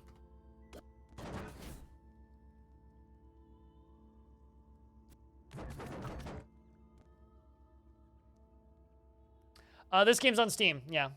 Ken. Sorry. I haven't been staring at Twitch chat for a bit. But yeah, no, this game's on Steam. It's on sale. It's... The developers of it are friends of the Dwarf Fortress developers. It's been in development for a similarly bajillionly long years amount of time. It started off as a tabletop game and ballooned a little bit. There was a free version of it at one point, but it hasn't been updated in a very, very, very, very, very, very, very, very long time. And it's hitting 1.0 soon. Like, they finished the last major update before 1.0.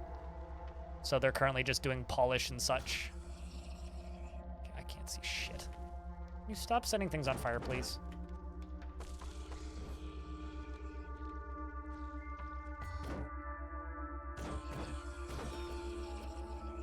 Because I know some people are scared of early access games. It's a full game. This game has been a full game as long as it's been on Steam, in my opinion, even though it's had its issues. Like, I bought this game in 2016, I think? Whenever it launched on Steam originally. Like, within a month of launch, and it was, like, $10 back then, and they've since raised the price a bunch of times.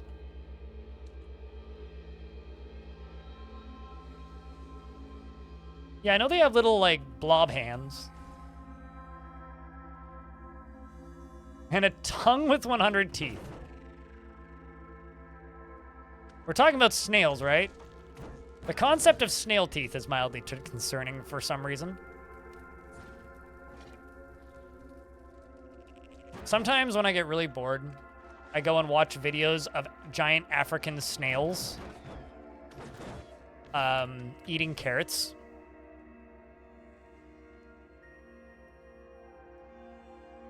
Caves of Kud. What are you, a Svirdium? That slug friend like froze me solid.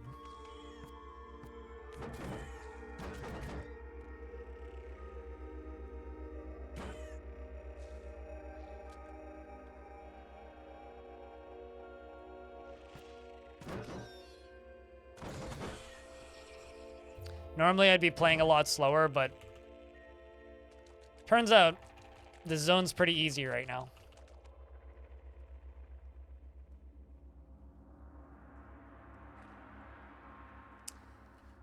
You know, I feel like this is a very human response to a thing.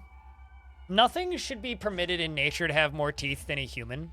It just makes them ridiculously terrifying. It's like horror movie material. Like sharks, too many teeth. Like that should just be like against nature. You stop setting me on fire for no reason. It's kind of annoying, you know? I'm just like spreading clank everywhere. Don't mind my clank. I'm coming through. There we go. Literally just look. See? Lost adventurer seeking stairs. Uh-oh. I just realized our interdimensional friend here has itchy skin.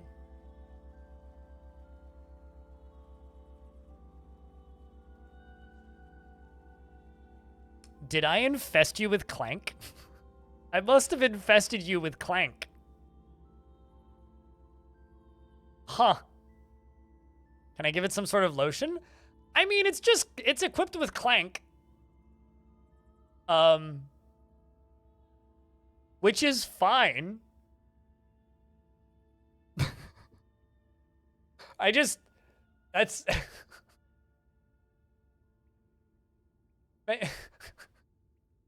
the slug has clank.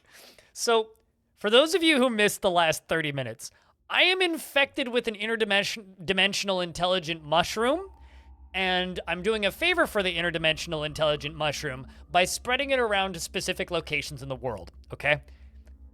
I'm doing this because in order for him to, or it's, I guess, to make a jalopy that will climb the spindle, I have to do this favor for him. So I'm running around and trying to complete this quest for him.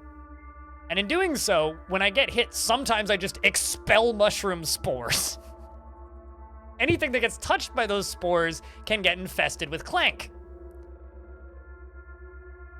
So anyway, if only it was possible for me to send this Kaleidoscope slug back to the place where it came from, because then clank could infect whatever the dimension known as the quantity of Aurelian is.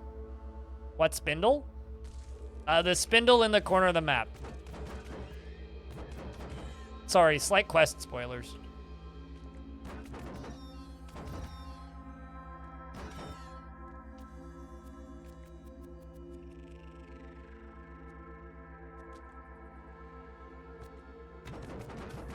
Can it spread clank? It won't complete the quest for me. But I can't really send it places. It just kind of follows me.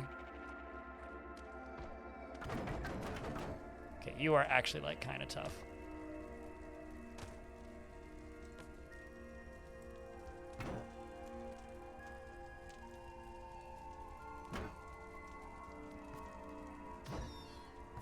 Those guys bleed gems, by the way.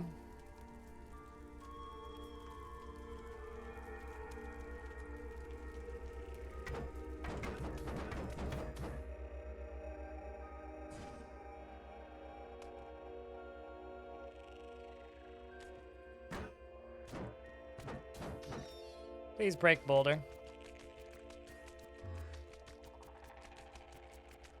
I made slug attack boulder.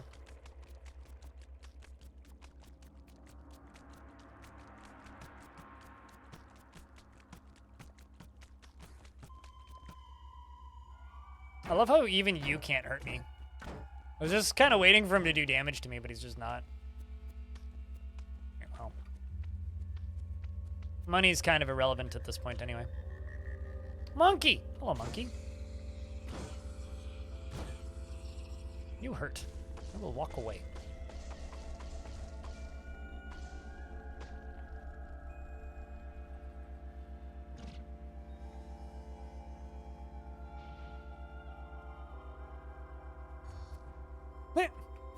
Get wrecked, piggy.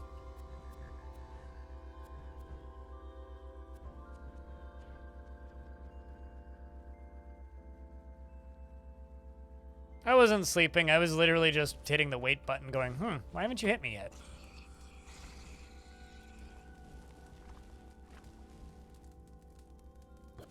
I'm still on fire. I must have tar on me.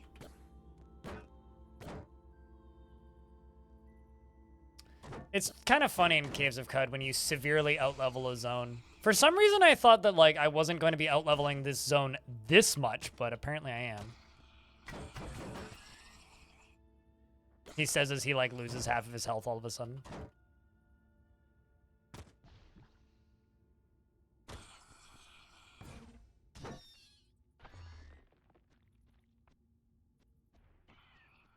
Should probably start being a little bit more cautious. Oh, shit, I'm famished. Slugsy, you hungries? That's a lot of boar meat.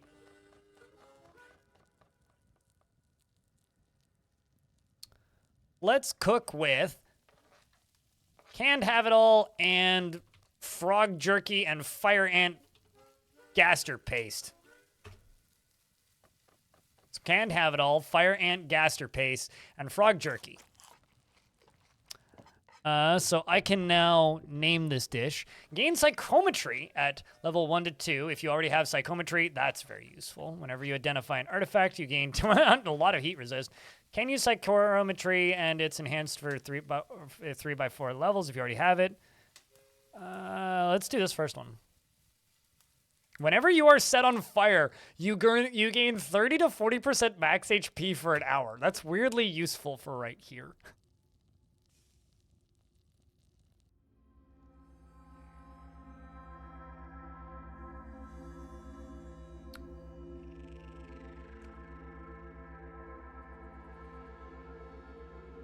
Thanks for hanging out, Nitrina.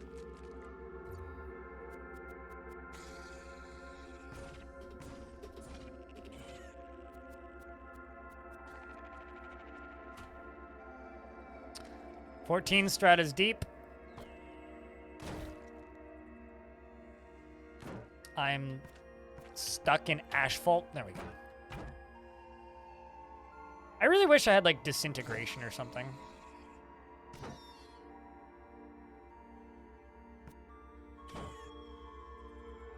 I'm aware of what it did, yeah.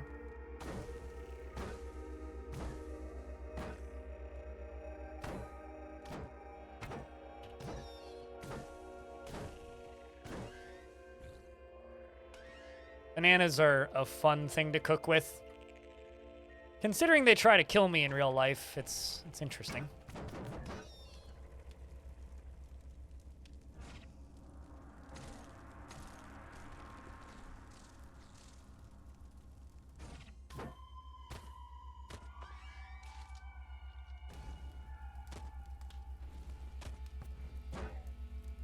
That, bonk you.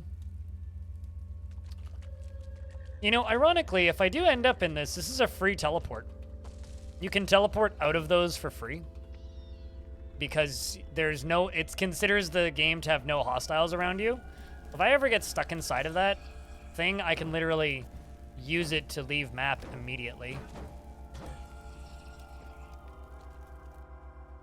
Alright, we're down to layer 15. Gotta go down 5 more.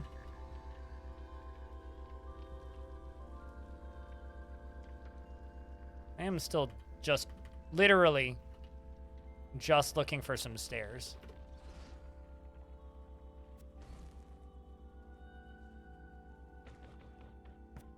Just looking for stairs. Or a mad pole, but I don't think there are mad poles. Oh, there they are. I see them. I walked right past them.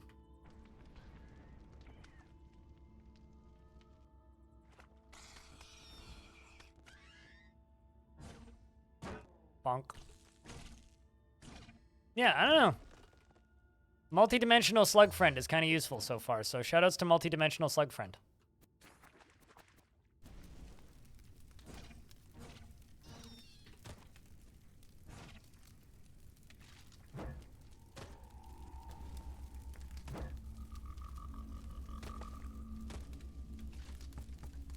Everything's on fire once again.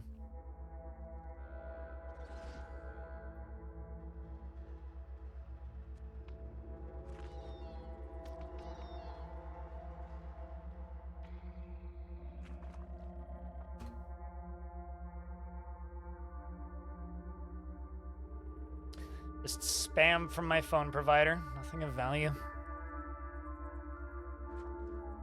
18. Gotta go down 2 more.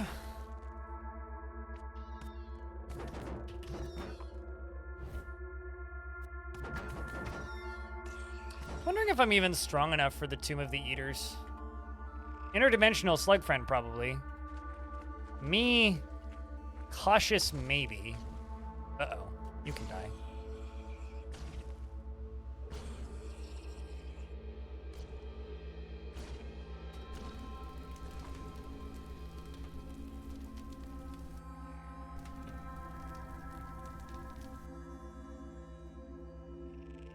Well, okay, so a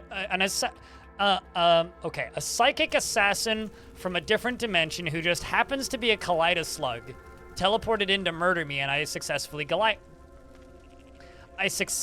convinced it to join me and be my friend by beguiling it. So this is what I'm talking about. Perfectly normal Caves of Cud things. I'm very happy I have teleport buttons to be able to just teleport me out of here for free, because otherwise this would be a pain in the ass to get around in. I'm literally using the minimap to move, because I can't see shit. Ah! Well, I'm in the right place now. Okay, so now that I am surrounded by lava, I can do this, and hit W to puff spores. I have completed the quest. Spread Clank around Cud in 4 ways of your choosing. The infected crust of skin on your back loosens, and breaks away. But interdimensional slug friend is still infected. And I think my gun is infected? Hold on, let me double check this. No, it's not. But I did spread it onto the gun. Now, let's see. Can I teleport out of here? Otherwise, I just have to sit here.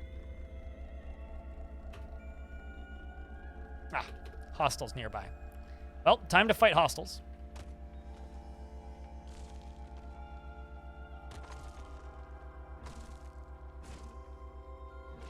Gonna be hard to see. Let's see if I can activate the... Nope.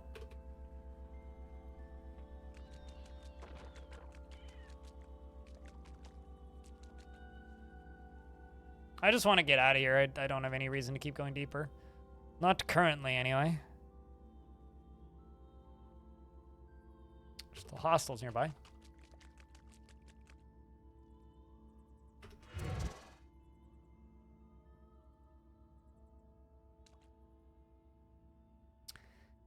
Actually, yeah, I can't currently fly. Can I do?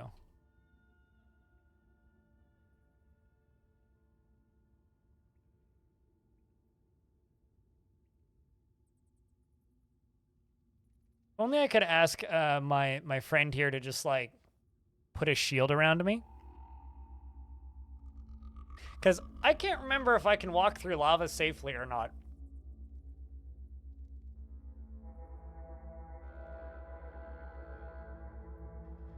No, I can't. I'm underground. You can't fly while underground, right? Unless they've changed that. Like, it doesn't matter if I put my wings back on.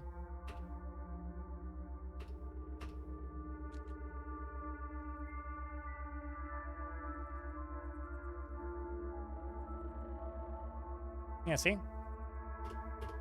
Remember what we talked about earlier? Freeze grenade? Would that do it?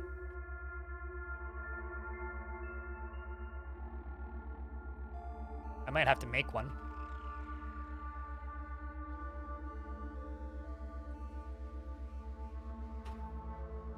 I can't tinker with hostiles nearby. Problem A is returned.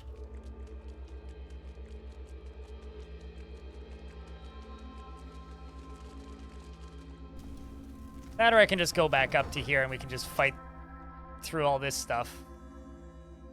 And then I can go over here. And you are transported. There we go. I live here now. Okay. Return to Grit Gate and speak to Baratham. I will be right back. That's a waste of money, Ilmirin. Please. 2 seconds.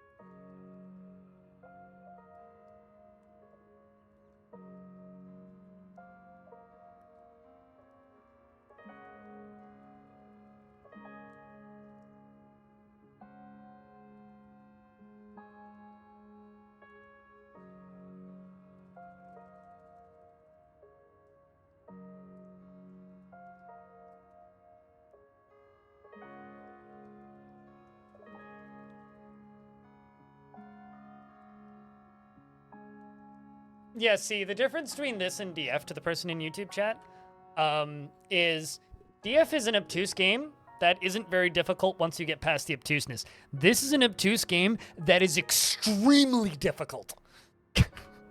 Like, I always feel like I'm just being a dick when I say this, but, like, I'm not joking when I say that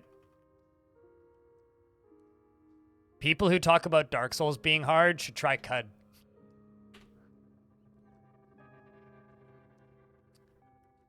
All right, let's speak to the Elder once again. I convinced Pax Clank to construct the Climber. What welcome news, disciple. Please take this token of my gratitude.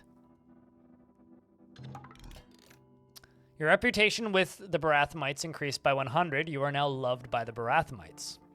And you receive a quantum mote and a pittance of experience. The flywheel of our scheme is spinning, but we must keep our paws on the treadle. Treadle? Are you ready to learn what comes next?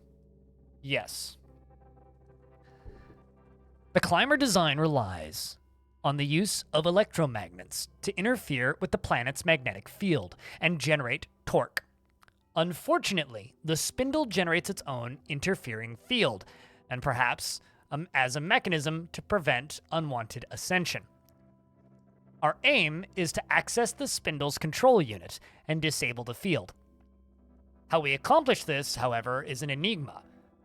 From my desperate bits across the archives of the Digitum, Ereshkigal has stitched together a cryptic but instructional brocode. Brocade, not brocode. Brocade.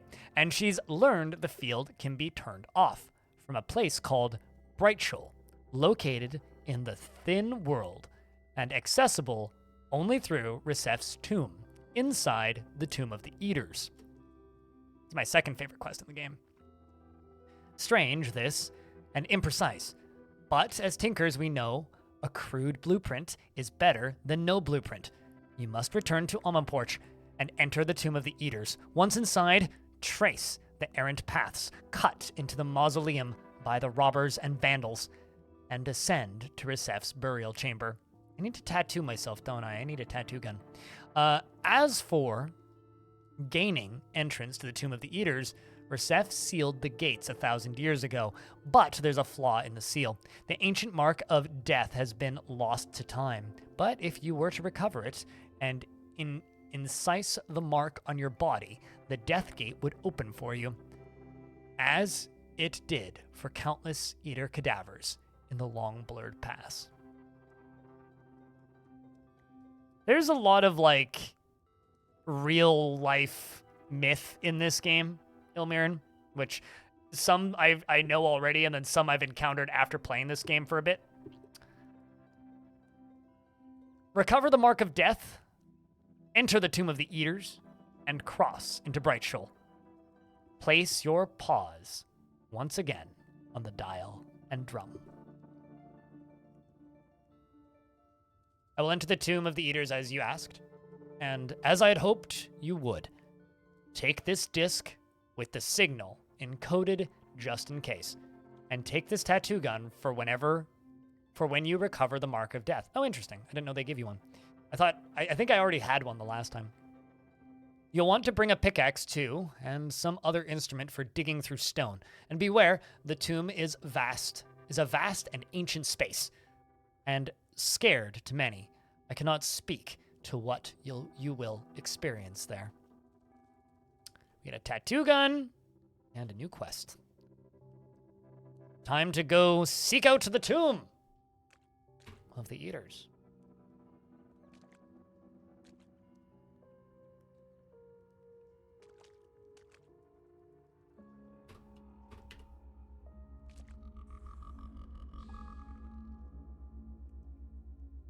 This game's also mechanically hard, but one of my favorite things to throw at Dark Souls players, which a friend of mine who 100%ed every single Dark Souls game it gave him pause, and he had to stop and think about it for a second when I said this to him, which is Dark Souls games are rhythm games.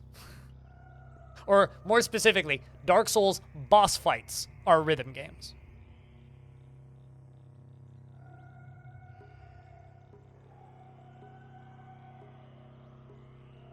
You need a tattoo? Oh, yeah.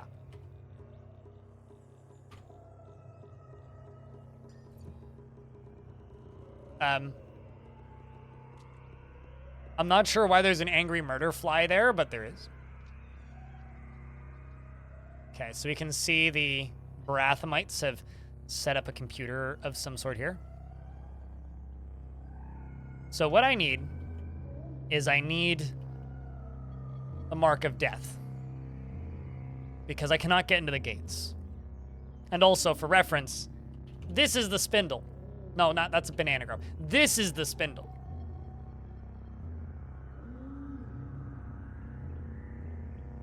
You know what's even better?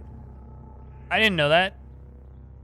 I literally say that Dark Souls boss fights is a rhythm game because that's like my impression having watched a lot of it. Like, I know that that game is not a game I would enjoy, and it's not the type of difficulty I enjoy in games. Like, I like knowledge difficulty, games that require you to think and read a wiki and that sort of stuff. That's the kind of difficulty I like in games. Whereas, like, I find mechanical difficulty like that to just be inaccessible for me in a lot of cases. Wish I could ask you to join me. Anyway, come with me, slug friend.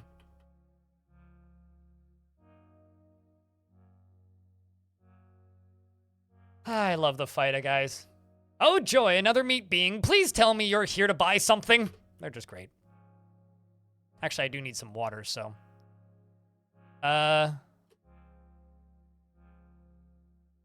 Here, buy these advertisements, please.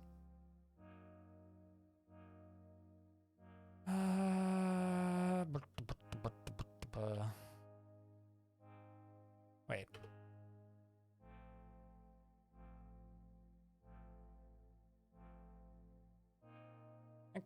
My Crystale's shard mail is 6 minus 3. What's this?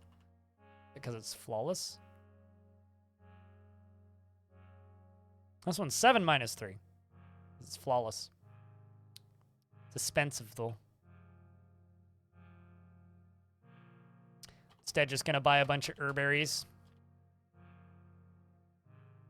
Sell you a bunch of crap that I don't need.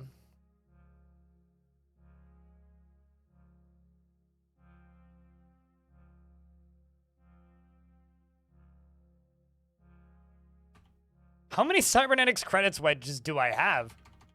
Oh, wow. I didn't realize I had that many. Okay, well. Why don't I buy less herberries and try and buy that armor then?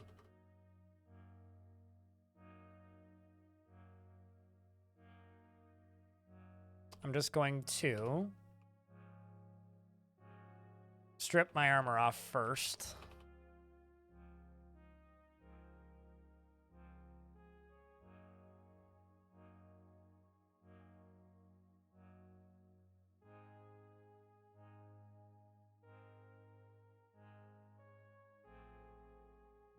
I like music, but without music. Just mostly pain, right?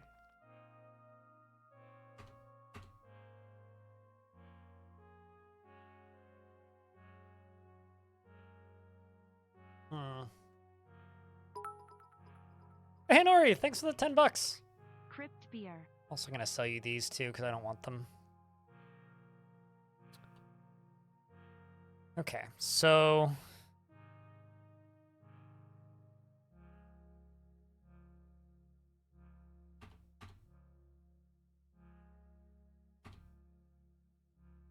Okay, let's just do that. Swickshoe will have to pony up 36 grams of fresh water. Excellent. And I get a bunch of healing items. And some new armor. There we go.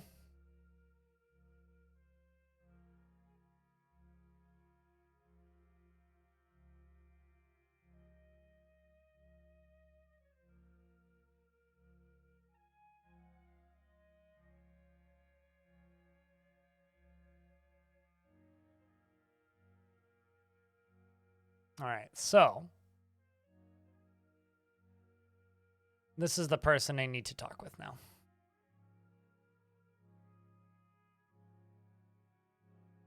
Traveler, put down your mangled trinkets, and I'll repair them. Who are you? I am a daughter of exile, but you can call me Eula Hajj, assuming I'm not butchering that. Daughter of exile? Tinker nuns. The world sees fit to call us that, my sisters and me. Do you know the story told of Rebecca the Exile? She was the teacher to Rusef, but he excommunicated her from the Sultanate and banished her from the realm. To know her, I've chosen a life of unbelonging, and among my sisters, I have the honor of the permanent residence by her gravesite. I'll tell you all this, traveler. The shape of a society is visible only from the outside, and there is peace beyond the boundary. Wasn't Rebecca a healer? Why are you an order of tinkerers? You presume a narrow meaning of health. Tell me about this ancient village. Ezra sits in the shadow of history, where small things grow. It's the moss beneath the statue, quite literally. For centuries, monarchs concerned themselves with felling trees, and now of the covenant, only Ezra remains. It's home to Rebecca's gravesite, so for the daughters, it's a sacred place, and you may notice more of us on pilgrimage. Who is the man camped near the graveyard? Zotham. I don't see the utility in unkindness, but he's a fool. Were it that, proximity to meekness made one weak. Or made one meek, not weak. I have no use for a man who seeks salvation in the body of a dead woman. What do you think of this plant you share a building with? I don't. I really like that plant. Chat room, can I get a round of beers for the generous $10 tip from our friend here, Van Ori? Happy almost New Year, I suppose? Well, live and drink, Tinker. Actually, hold on. I would like to trade with you real quick. All stone may be useful. Ooh, hold up. I'm gonna look at these sandals. In a cathedral ornamented with helmets, Naram cemented friendship with fungi by marrying Skushadia's mold. To show their appreciation, the fungi bestowed Naram a wedding gift they called Wedlock's Jewel Fungi Grant. Okay. I think I've already read that one.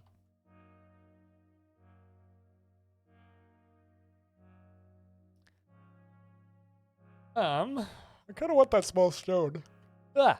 Sorry. Gives me 315 grams. Grab the small stone. Gen rifle? Hold on a second.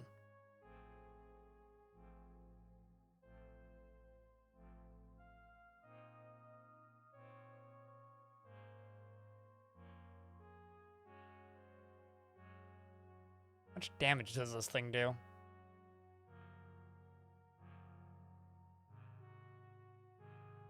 D12. That's pretty good. It's an energy weapon. It's made of metal. Requires 2 hands to wield. Oh, Templars use them. Interesting.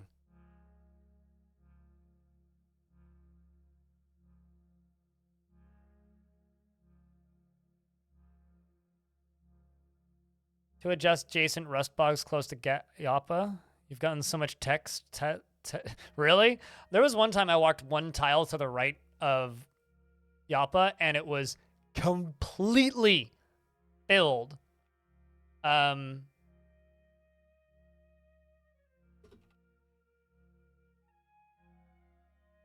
is asking me about pack space.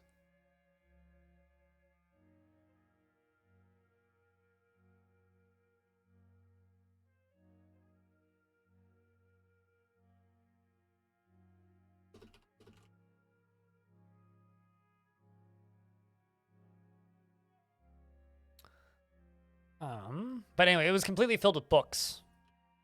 And I got so many books from there, I was overburdened, and it took me 3 trips to the Silt to drop them all off, and I went from level 1 to level 15 before I even finished the first quest, which is absurd.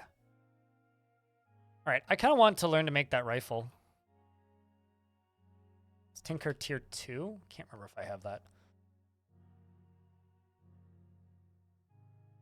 I do need some more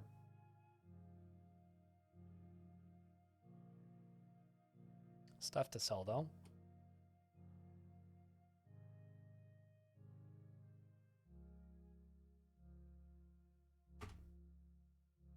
$28.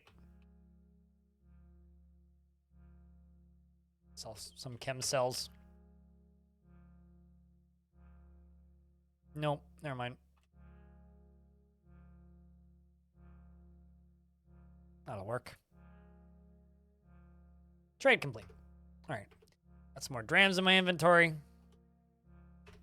See if I can learn this. I can now build them.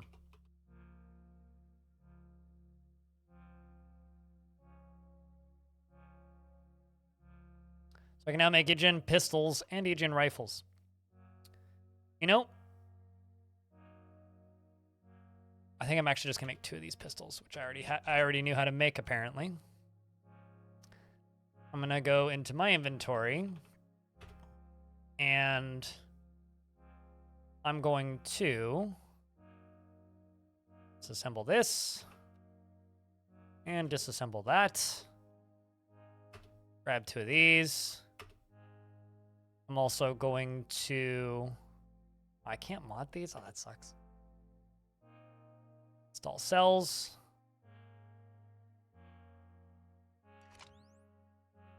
Let's power you up. Although, I need to recharge this cell. Solved. Okay.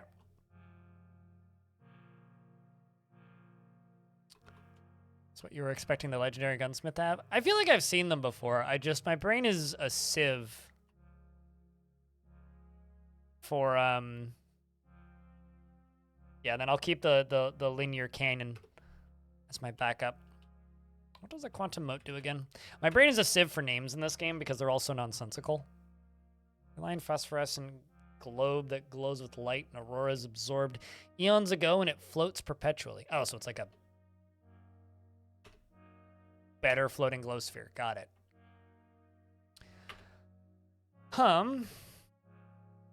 Next person we talk with. Zulthum the Penitent. Live and drink, Wayfarer. Cause no strife here. We will have no quarrel. I am Urist. Who are you? I am no one of any importance, but my name is Zulthum, and they call me the Penitent. Penitent? I was once a vile grave robber, the lowest of the low. Years ago, I sought to plunder the tomb of the Eaters and set off to do so with a pair of Confederates. I watched both of them die, slain by an ancient artifice, entombed with the ancient dead. I would have shared their fate, but for a coterie of Mapago nesting in the catacombs, they kept me safe and fed me while I treated my wounds.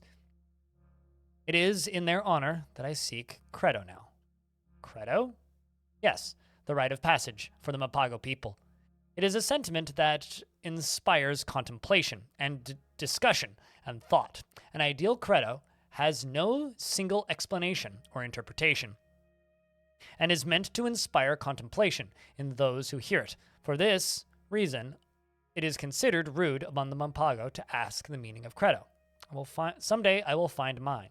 Who are the Mapago? The Mapago are plated digging creatures whose armor scales glow a pale white. They are contemplative and sociable and mostly peaceful. They commune with ancient objects, which is why a coterie of their kind live in the Tomb of the Eaters. They are patient, even with rough-hewn wanderers such as me. But it is still not best to ask one to explain their credo. I'd like to meet these, Mapago.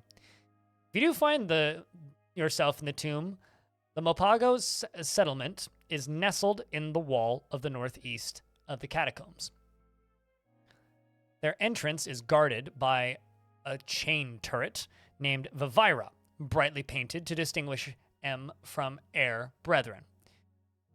Resist your reflexive urge to fight or flee, as Vivira is friendly and open to parley if you meet. Tell them I sent you. Speak to a turret? I suppose I will. All right. The Buried Watchers is a new quest. And,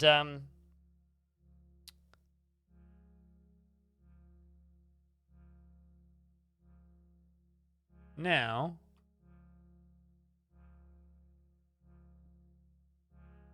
must find a grave. So, in loving memory of Rebecca, who succumbed to glot rot. So you see that, chat? Little bep, bep, bep, bep, bep at the bottom.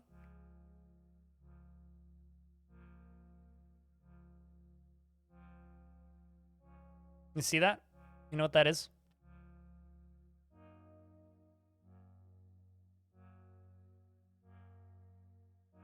That's what we need. So can somebody type it into chat for me?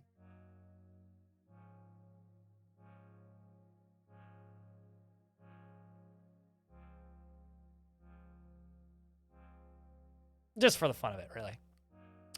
But you recover the Mark of Death of the late Sultanate. You note the piece of information in the gossip and lore section of your journal. You have finished a step, recover the Mark of Death of the Tomb of the Eaters. That's the most ASCII game thing ever. Then I scroll down to my tattoo gun. And we are going to tattoo ourselves. So where do I tattoo this on myself, chat?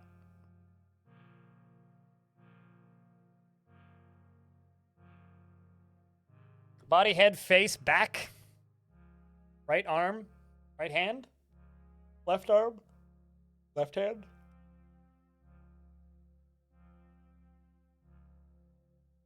Left buttock? I don't think that's an option. I think that would just be body.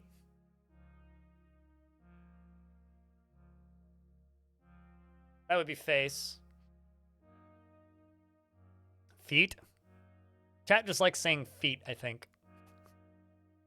Head, body, chest. Wow, you guys are very torn on this. So it's basically either feet or body or face, basically.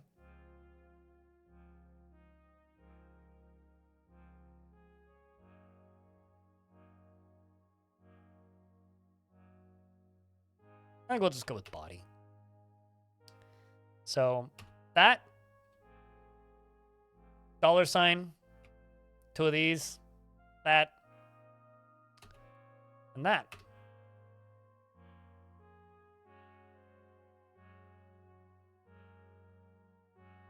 We don't know if I have those, caveman.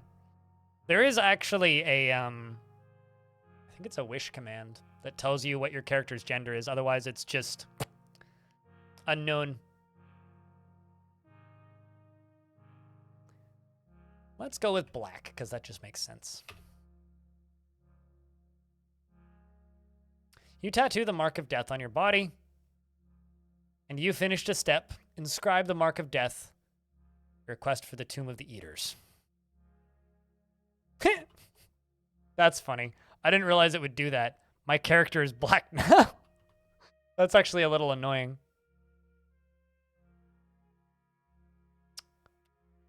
Well, my sprite color is black now. Let's set the checkpoint.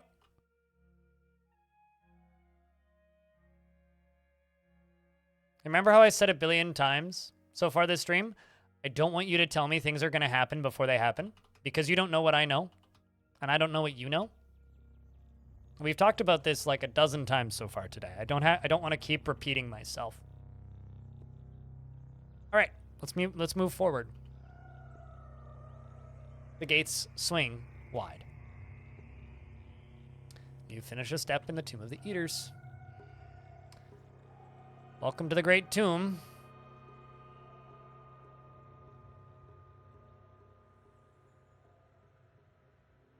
hologram of an eater. Burnt light erupts from the chromium plate and shatters into a figure from the deep past. Hair, skin, brow, thigh, the features hatch a new emotion inside of you. The sense of a strange familiar. As you move about, the figure moves in parallax, and you wonder how this eater managed to encase itself into your space-time braid. Hello, Trix.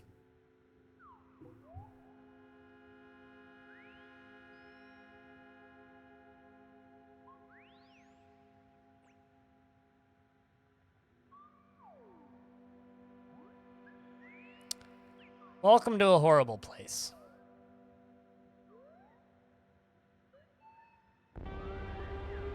With terrifying music, by the way.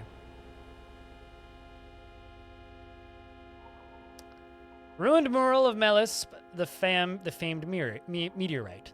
The tomb mural depicts a significant event from the life of the ancient sultan Malamesp, famed meteorite, but is no longer legible.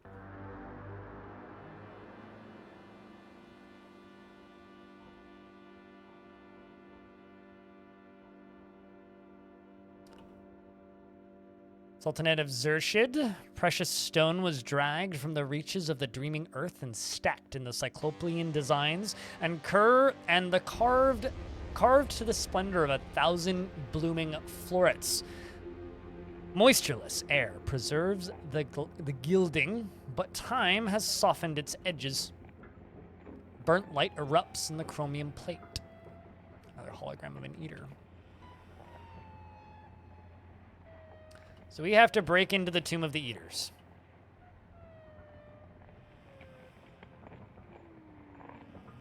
Sultan of Naram.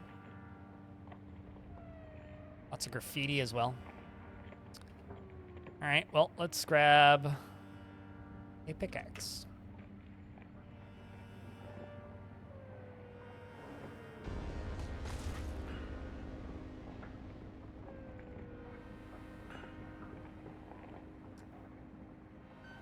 Well, that's suboptimal. So you know my helmet teleports me? Well, my slug friend, when I started digging into the wall, decided to hit me with ice, which then teleported me across the map. Thank you for the effort. That's not what I needed you to do there, but... I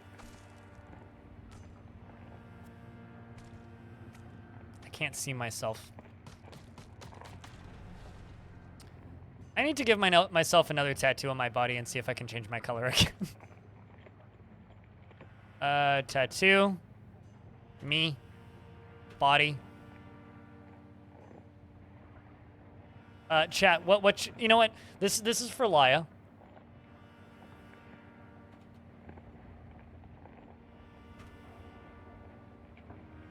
Let's be green for the tattoo, and then secondary, none. Yay, okay, I'm green now. Yay. I can see myself again.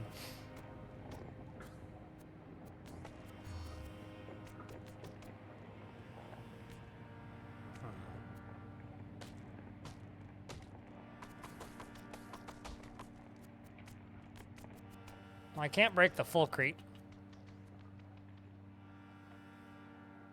But I had already broken into this side. Let's clear it.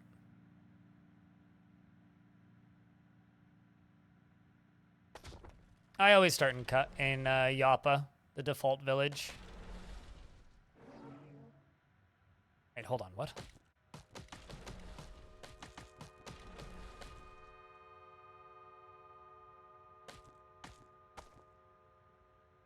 Huh. Well, there's the other door. It's funny. It's completely caved in.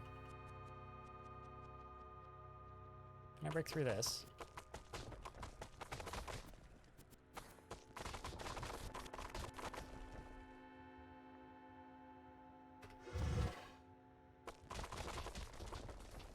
Slug friend is doing his best, okay?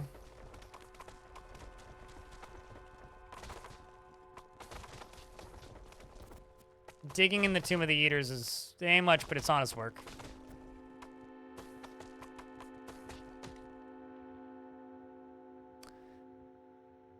You sense a psychic presence foreign to this place and time. All right, well, that's where I needed to be. I should... Yeah. And like everybody loves to remind me, it's the Russian word for ass.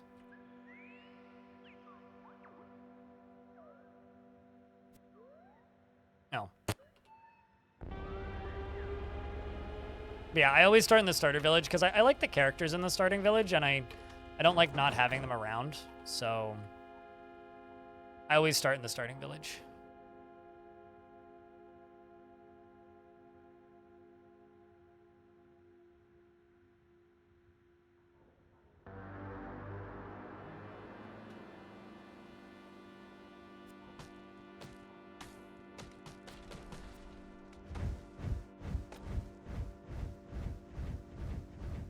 Okay, so let's sunder this thing's mind. So this is a different interdimensional non-friend, similar to my slug friend here. But this one is from the Gap of whatever that symbol is. I like to think that they just came from a department store and are trying to sell me jeans. Oh, hello. Maniac. And it's been suggesting me a lot. Well, cheers. Mechanical wings sound cool. You can have real wings too.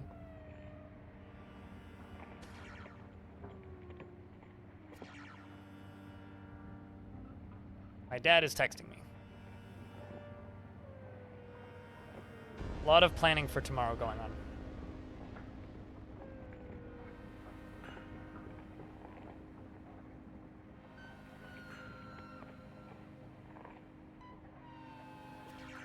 I'm just gonna keep thinking about this guy until he dies. My nose is bleeding, that's fine. Hey, Slug, you wanna help?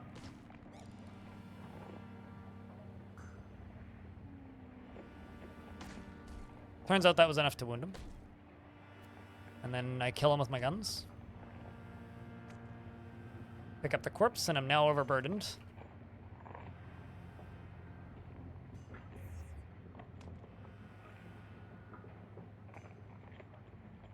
Wow, that emptied out real fast.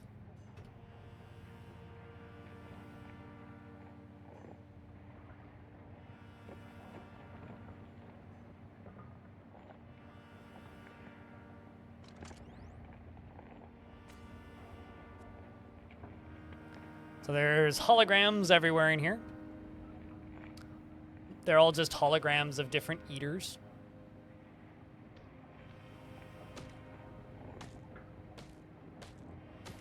Still have the pickaxe equipped.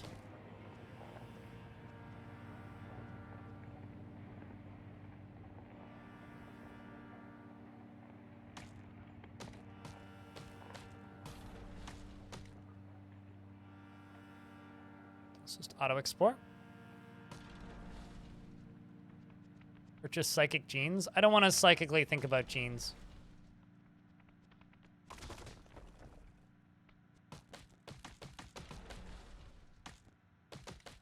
I feel like I should go assist my slug. That poor slug is still attacking that rock. There you go, bud. Okay. Let's re-equip my mace.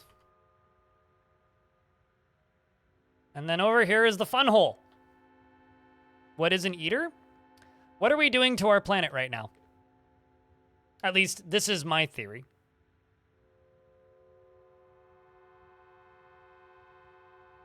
So this game is like in the super hyper post-apocalypse. The Eaters are the fusing of machine and man.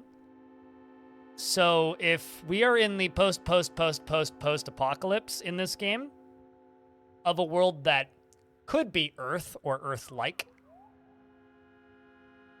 well, these are the species that died out due to something. We sort of know what via in-world myth.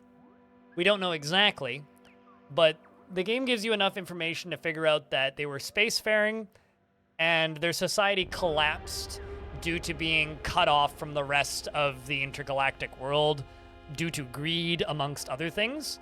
So my theory is the Eaters were a like group of creatures that eventually consumed too much and collapsed.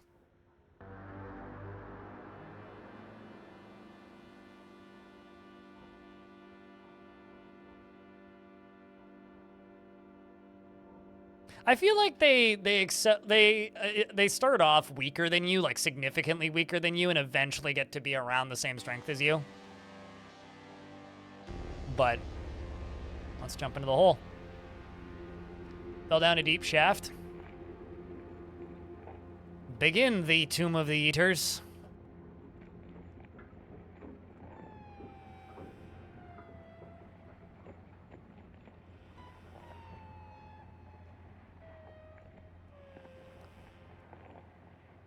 Okay.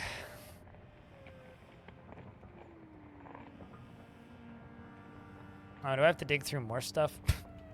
I was like, I don't think I have to dig too much more. Let's see. Boink. Yep.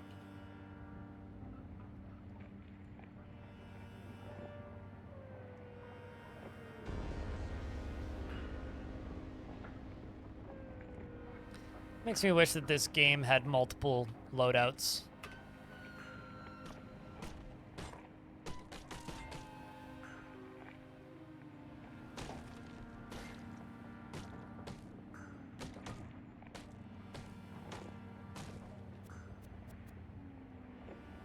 All right. This wasn't optimal, Slug Friend. Okay.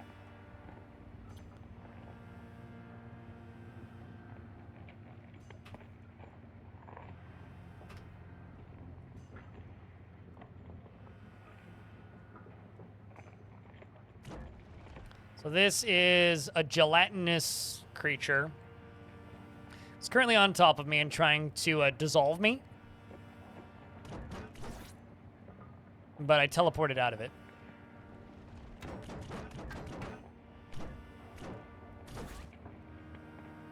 And teleported out of another one.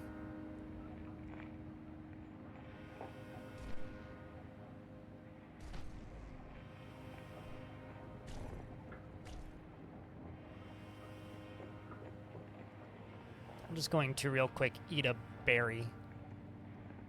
These things are doing kind of a lot of damage.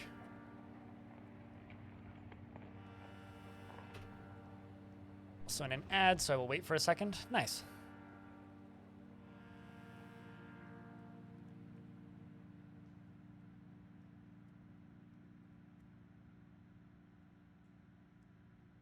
Well, I mean, portions of them certainly died off. The way I've always read into it is that their society is gone due to their own societal collapse.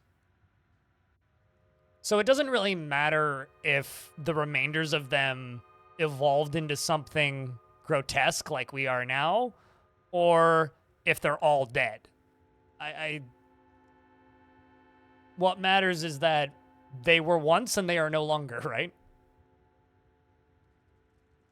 You can do stuff like that. Magic. You can certainly do that. I could become a wall and then mind control it and convince that wall to be my friend. Or rather, become a wall and then mind control myself. But, I don't feel like spraying my brain onto other stuff.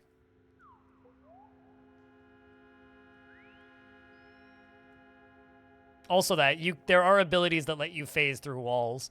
It's just my helmet is teleporting me. It just doesn't teleport me inside of walls. Anyway, this thing's badly wounded, so we're killing it. There it goes. Decent chunk of XP.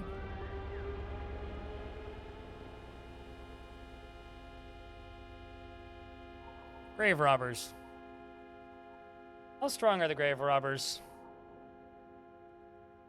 Easy.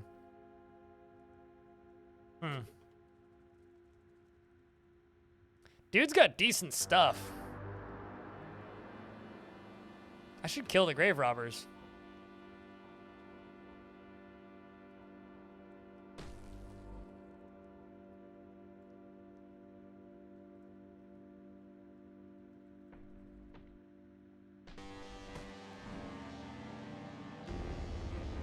Oh, hello. Apago Tomb Dweller. Difficulty easy. I'm, again, not sure why I teleported here. Oh, because the bell tolls, right. I forgot about this mechanic.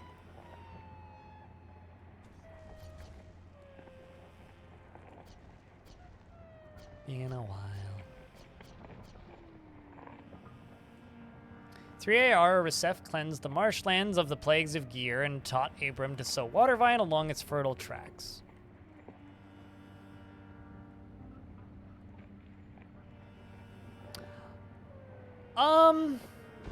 This game is kind of nuts, yeah.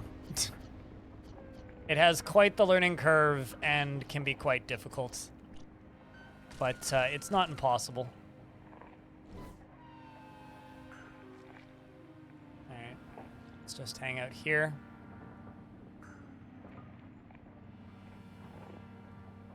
This whole area is just a maze.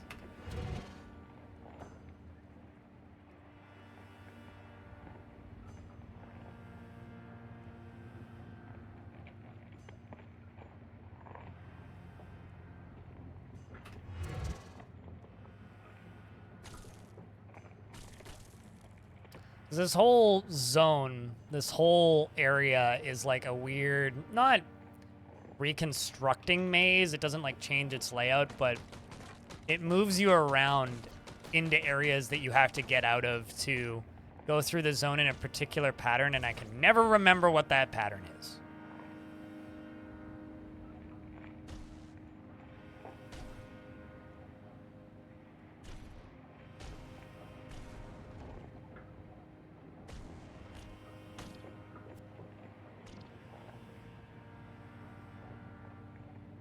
You okay up there? Beguiled slug person?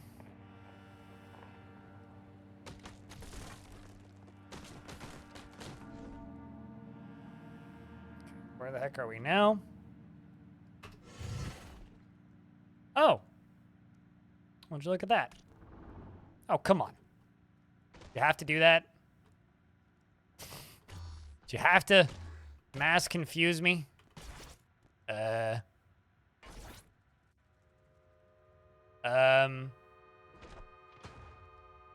I hate it when I'm confused. No, wait. Nothing's doing damage to me.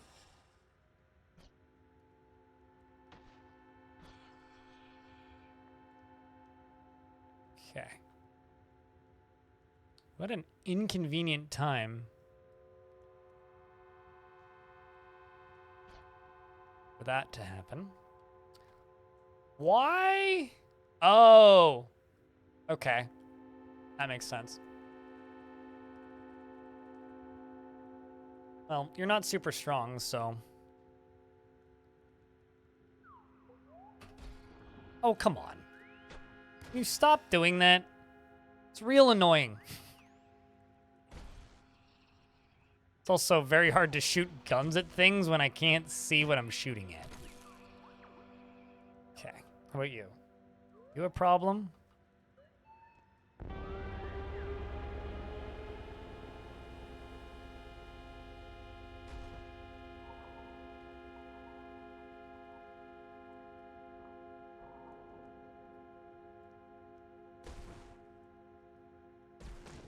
Well, they teleport you back to the entrance of the tomb. So, I don't know. It was about right to me.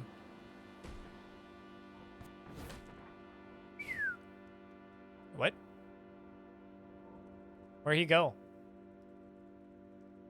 Gone.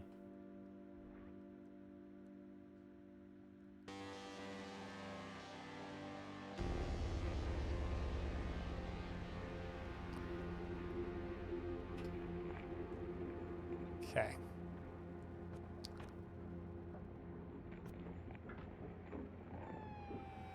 Wake you. Live and drink, I'm Urist. Who are you? I am Dogom. Why are you here? I watch over Va'am. It watcheth over me. Together we watch. Thou shouldest as well climber, sit, watch, consider how thou wouldnst fare under the dome of a adamant carapace. Sure. Yes. Oh, they probably threw fungicide at me because my friend is, like, still, you know, absorbed. Tomb tethered. Which I think means you don't teleport in this zone. By her light, friend. Thou wouldn't rest peacefully, thou'rt welcome here. Are you Vivira? Vivira? Zotham sent me. Finish this quest. Thou art welcome here, wayfarer. Speak to Agvira, Argraya, and thou needest aught as delingteth in hospitality. This all checks out. Also, chat room investments are open for those of you who care. Why are you offering me sympathies? I was being petty. The little time Zotham spent here felt like weeks. So, conceited and aggressive was his grief. But Argyra would chide me for saying so. I have a long road to true self-realization, I realize. But if you ask me, Zotham's road is far longer. Beep. You're a rather civil turret. So I am told. I have never had the pleasure nor displeasure to meet another turret. I know only my friends here, who uplifted me by chance and cared for me by choice. Were it not for my shape, I wouldn't be little different from other Mapago.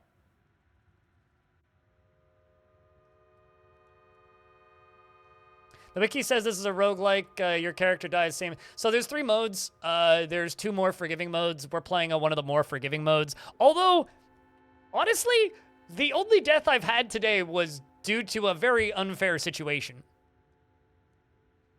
So,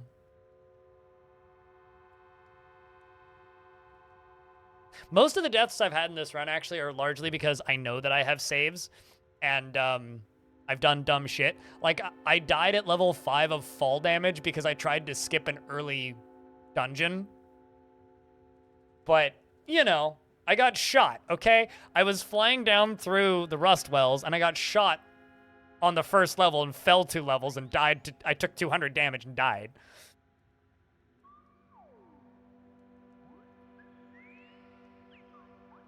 You think the chance to die is higher if you play on roleplay mode?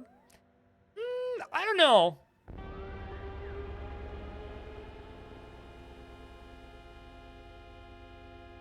I don't know about that. What is here? But yeah, the classic mode for this game is a proper roguelike. But if you're learning this game, I would recommend playing this game on a difficulty that doesn't cause you to, you know, just waste your time. So it's better to learn this game on roleplay, and then once you've learned it, start playing. I was saying at the start we're mid. Hold on, let me actually check. Because I can't remember how many quests are left after this. Like, mainline quests. Oh, late. Based on the storyline, late. This is the, like, second to last quest in the current storyline. So definitely late.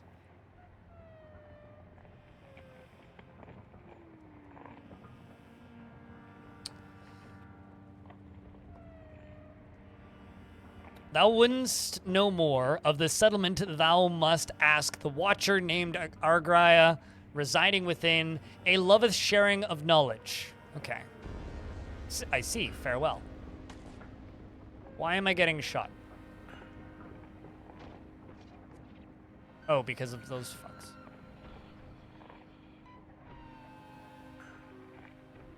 Okay, so I've been shamed. What the? And I'm also terrified. That's not good. Greetings, friend. Thou art welcome here. And thou hast any questions, I would fain answer them. Who likes you? Loved by the Mapago, hated by oozes, hated by vines. That's fine. Chug some water. That's fine. That's also fine. Bone babka is their favorite dish.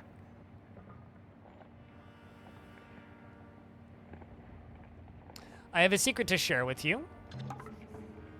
And another secret. Share a secret with me, water sibling. Some ruins. Not that useful. Although that was a becoming nook, but... live and drink. Greetings, I am Urist. Who are you? I am Igra, Watcher of the Tomb.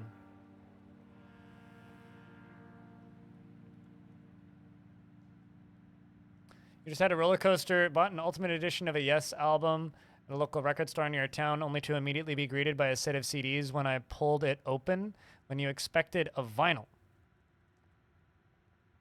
I mean, it said LP on the cover. Did you not open it? Okay, rule number 1 of buying records at a record store. Inspect the record. If you haven't held the record, especially if it's used, hold the record in your hand before you buy it. And a minute later, you found the actual record, which comes out of the shop, out of the top. So it came with the record and CDs. That is neat, but also rule number 1, always inspect the thing you're buying before you buy.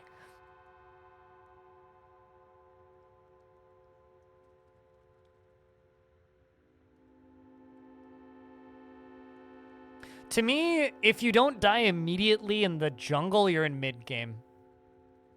So, like, if you're not doing the main quest lines, level 22 is, like, mid-game. May I call you man, woman, or something else? I am heirs himself. Thusly, we call ourselves and one another. Sex is personal, and mattereth not to a bare acquaintance.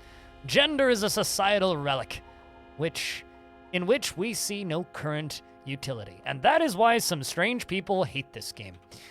I don't need to ask that question, I'm good. I see, I have further questions. Are you in charge here? No, one lead us here. We Mapago hold little in regard for hierarchy, and our shared decisions are made through discussion and quiet consideration and consensus. Should it be otherwise?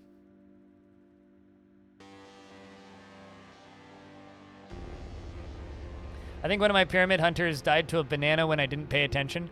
I've died to many a tree, I don't want to talk about it. I suppose not. What do you know about the tomb? The Tomb of the Eaters coincide of 12 strata, or 10. Once thou accounteth for transitional levels, the folk catacombs in which thou currently standeth, the crematory and the columbrium, the 2 crypts and the 6 tombs of Cud's sultans above. And thou seekest fortune here.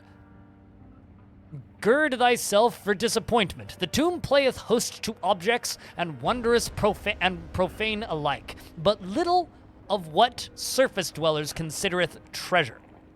Wondrous and profane? Now I'm curious. I admire thy curiosity and hope thy prudence informeth it. I have an example at hand. Mere days ago, one of our coterie named Lebeth happened upon a repulsive device. Air was so shaken after attempting communion with the object that I hath sent less time from Air Nook than ever. I don't know if you caught that, chat, but I have no idea. Where may I find Lebeth? Or Leba? I wish to know more. Our little sanctuary here has a fissure in its inner walls. Find that gap, and thou wilt find Liba. Please be gentle. I hath ever been most insightful reader among us, but beareth the weight of an anxious mind.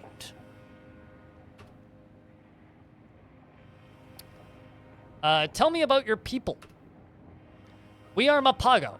of the past, shepherds of the future, and sacred light of the phosphorescence shineth within us, and we commune with relics of antiquity, and maintain our humility, and grow our wisdom. We believe that one day, with enough knowledge, anyone who seeketh the light shall find it within himself. And in the meantime, we work to become better and brighter as each of us findeth a personal credo by which to live. Why do you speak so strangely? Honestly, I wonder that about myself sometimes. Pretty much, real gamer.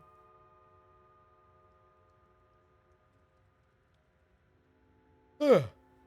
God, it's been a long day. Why do some of you have wheels? That's a more important question. Maladies of the bone are not uncommon in our people. We build devices to assist friends who wouldn't otherwise struggle to walk. I see. Live and drink. And I am terrified, and there is a murder monster machine right next to me, this dude. Who I'm gonna start shooting at. No, not you. You. Almost immediately dies. Hold on. Hold on, I need to be tomb tethered. Just gonna eat this. Ugh. Well, this is inconvenient.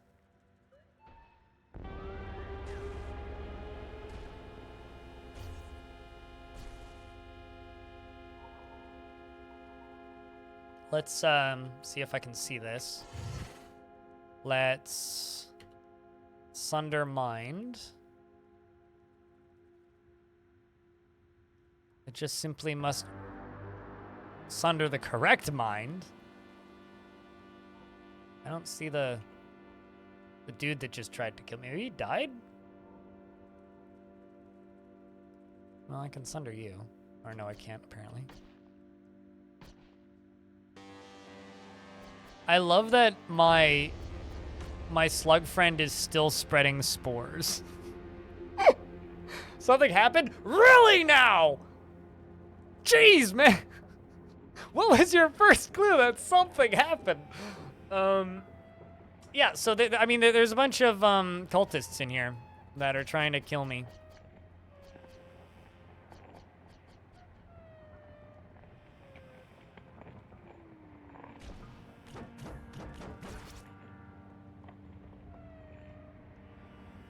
I'm slowly exploring the zones, so.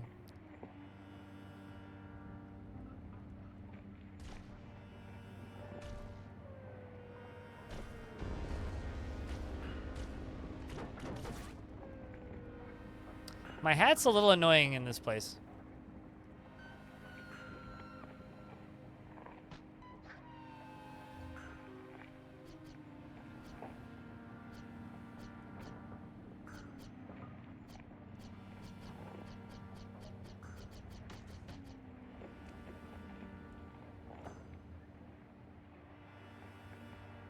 Oh, laser rifle. Crypt lurk, crypt beer. I do want that cell.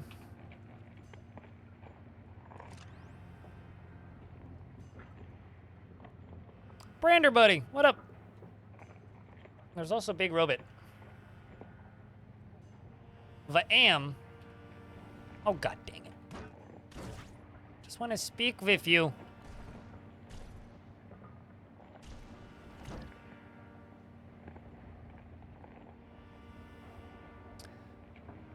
The hardened shell thing traces a path around you slowly. Its strange brush feet scrabbling at the floor at a pace unaffected by your presence and movement.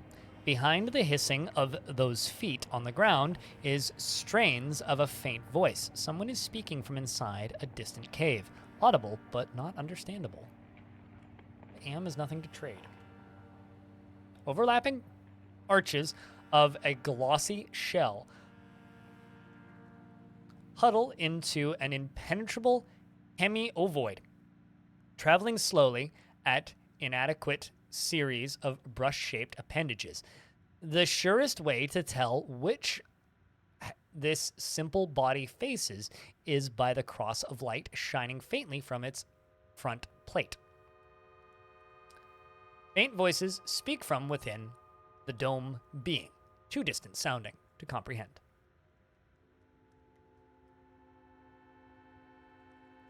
I mean, I've got enough healing items. It's more just makes navigation difficult. Is the main thing. It's making navigation kind of a pain.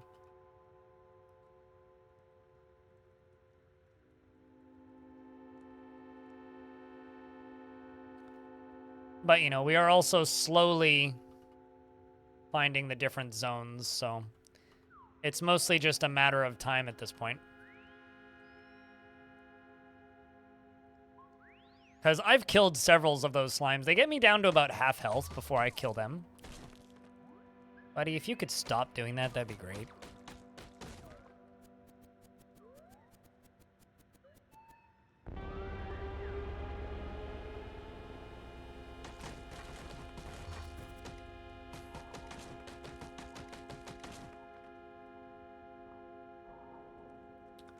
$60 rounds.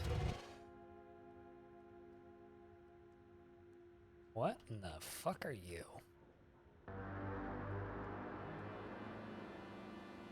Oglos of Death Pilgrim of the Cabal of the Famed Meteorite. Rotting pipe milk has soaked its wings and stuck them permanently to its sides. That's gross.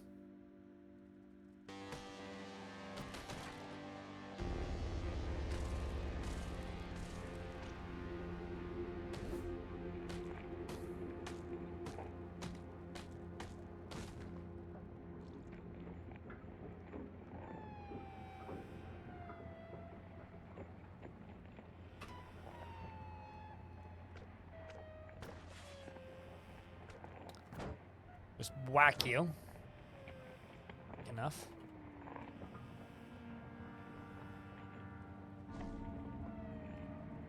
Well, I didn't go too far back, so I can just kind of go this way. Because in order to not get teleported, you have to be standing on the octagons. What? Where the fuck am I? Oh, I'm frozen solid. I see where I am.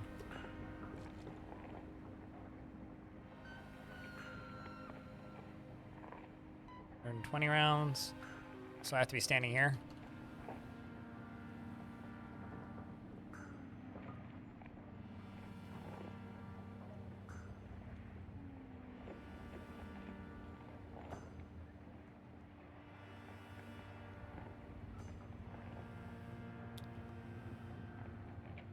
Okay, let's just stand here until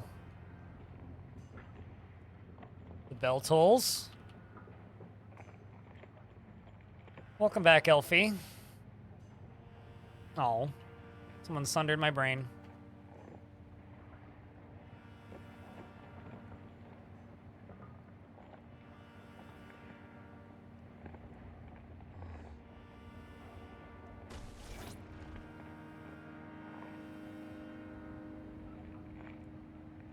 Is everything still on cooldown? Nope. That's where I need to go.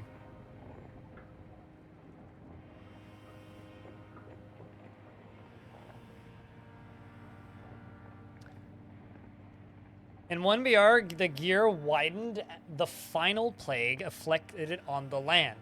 The Gersh-Nephilim rose from their cradles on the moon stair and slouched towards Cud to eat its young. Resef rose to meet them in battle and cast them back.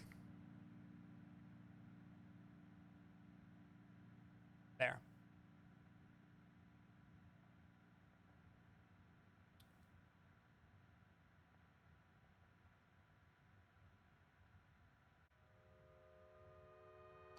So, here's what I have to say. Wish us luck, chat.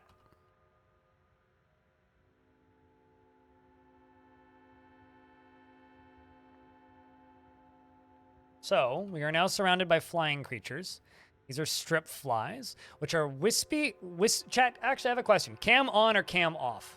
I have to focus pretty hard on this area. Wispy urfilament wings painted red by oxygen beat the stale air 300 times per second. They lift a thorax bundled out of metallurgic sign and narrowing to a segmented abdomen capped by a fine motion pincer claw. Can't shoot over this. Pretty sure the way I beat this the first time I did it was just by sprinting through, running away from these. Should try that.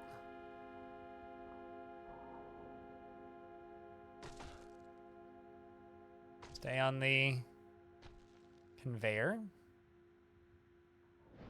Wait, hold on. Did I turn my light off? No, my light's on. Weird.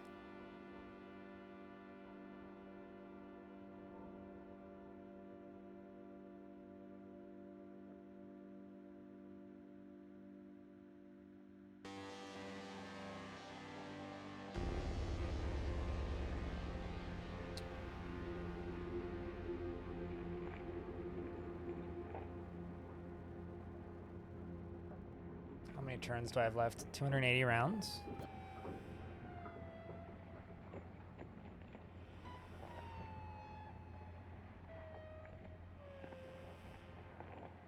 Fire begins to fly. Did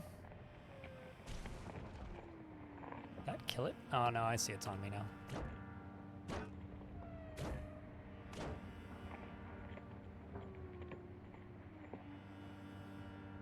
What?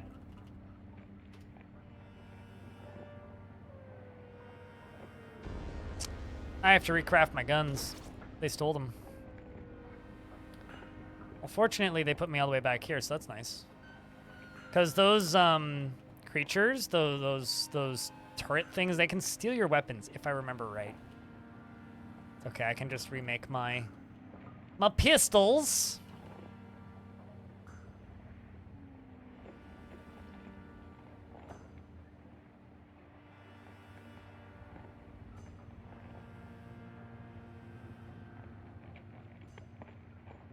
Got plenty of cells left too.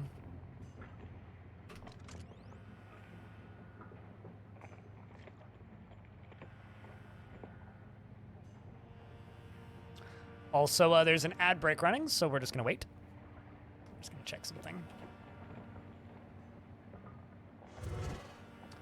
This seems to be the easier route through. Aside from the part where there's a burning creature at the end. I need to get to the far end of this map. I need to get all the way over here.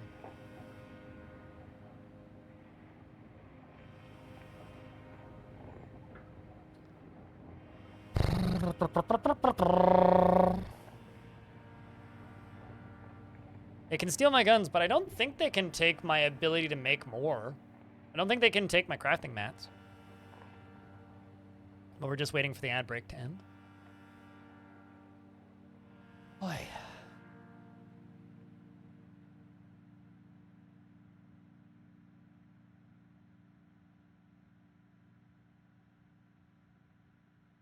I can also make more cells, though.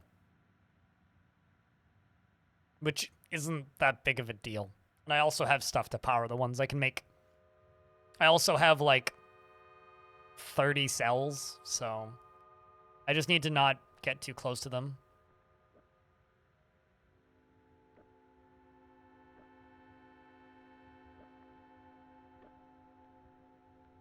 This area is kind of burny. Actually, hold on. I'm just gonna go here.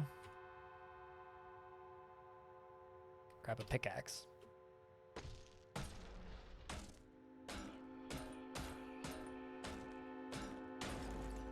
Oh, fuck you, game. I was like, I'm gonna dig through this because I'm smart. No, I'm not. There's lava there now. Screw off, game. You big meanie. How dare you do such a thing to me? All right, then. In that case, how about instead...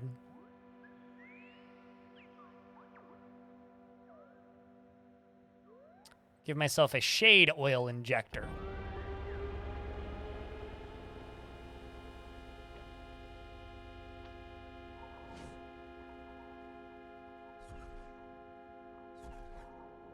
Ow.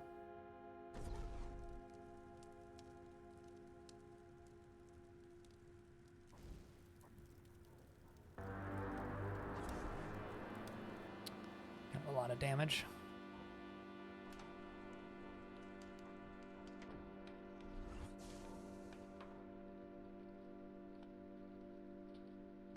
Take 270 damage from the choking ash. Oh, really? That can kill you. Huh. Well, we've partially entered the Tomb of the Eaters, chat. And I wasn't expecting to clear that on my first try, because I knew I would have forgotten about something, which turns out I was right. I did. I forgot about the dust getting toasty. A bit toasty.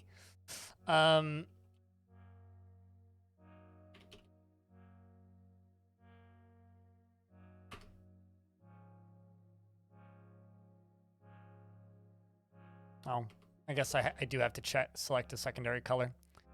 No, it's the choking ash or whatever.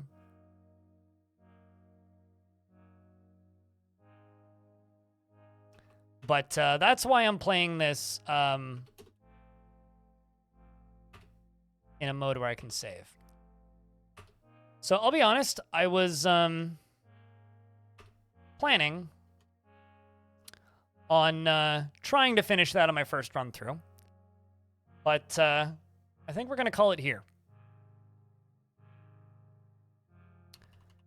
And just simply put, for the reason for that is I have to go grocery shopping for camping tomorrow.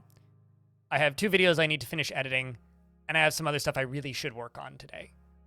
So that's it for me for the day, guys. But as far as that dungeon goes, I think we had like 8 or 9 more rooms to get through. But we will finish this run early next year. My next planned stream is Tuesday, which will be the 2nd, because Sunday, Monday, I'm going to be going camping. And I won't be getting home from camping until like later in the day. So I will see you guys Tuesday. But don't just run off, because we are going to raid somebody. And YouTube chat, if there's any of you still out there, because nobody on the YouTube channel really tunes in for Caves of Crud. Thanks for hanging out. We will see you in the early new year.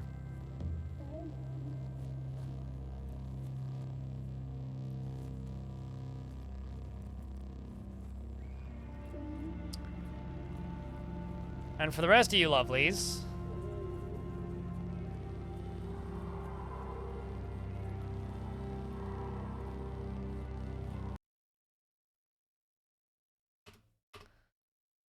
thank you. Before you all run off, just thank you for a fun year. It's been a long one. It's been one of the worst years of my life in many ways, but the streaming side of it has been fun and rewarding and enjoyable. So thanks for being a part of that.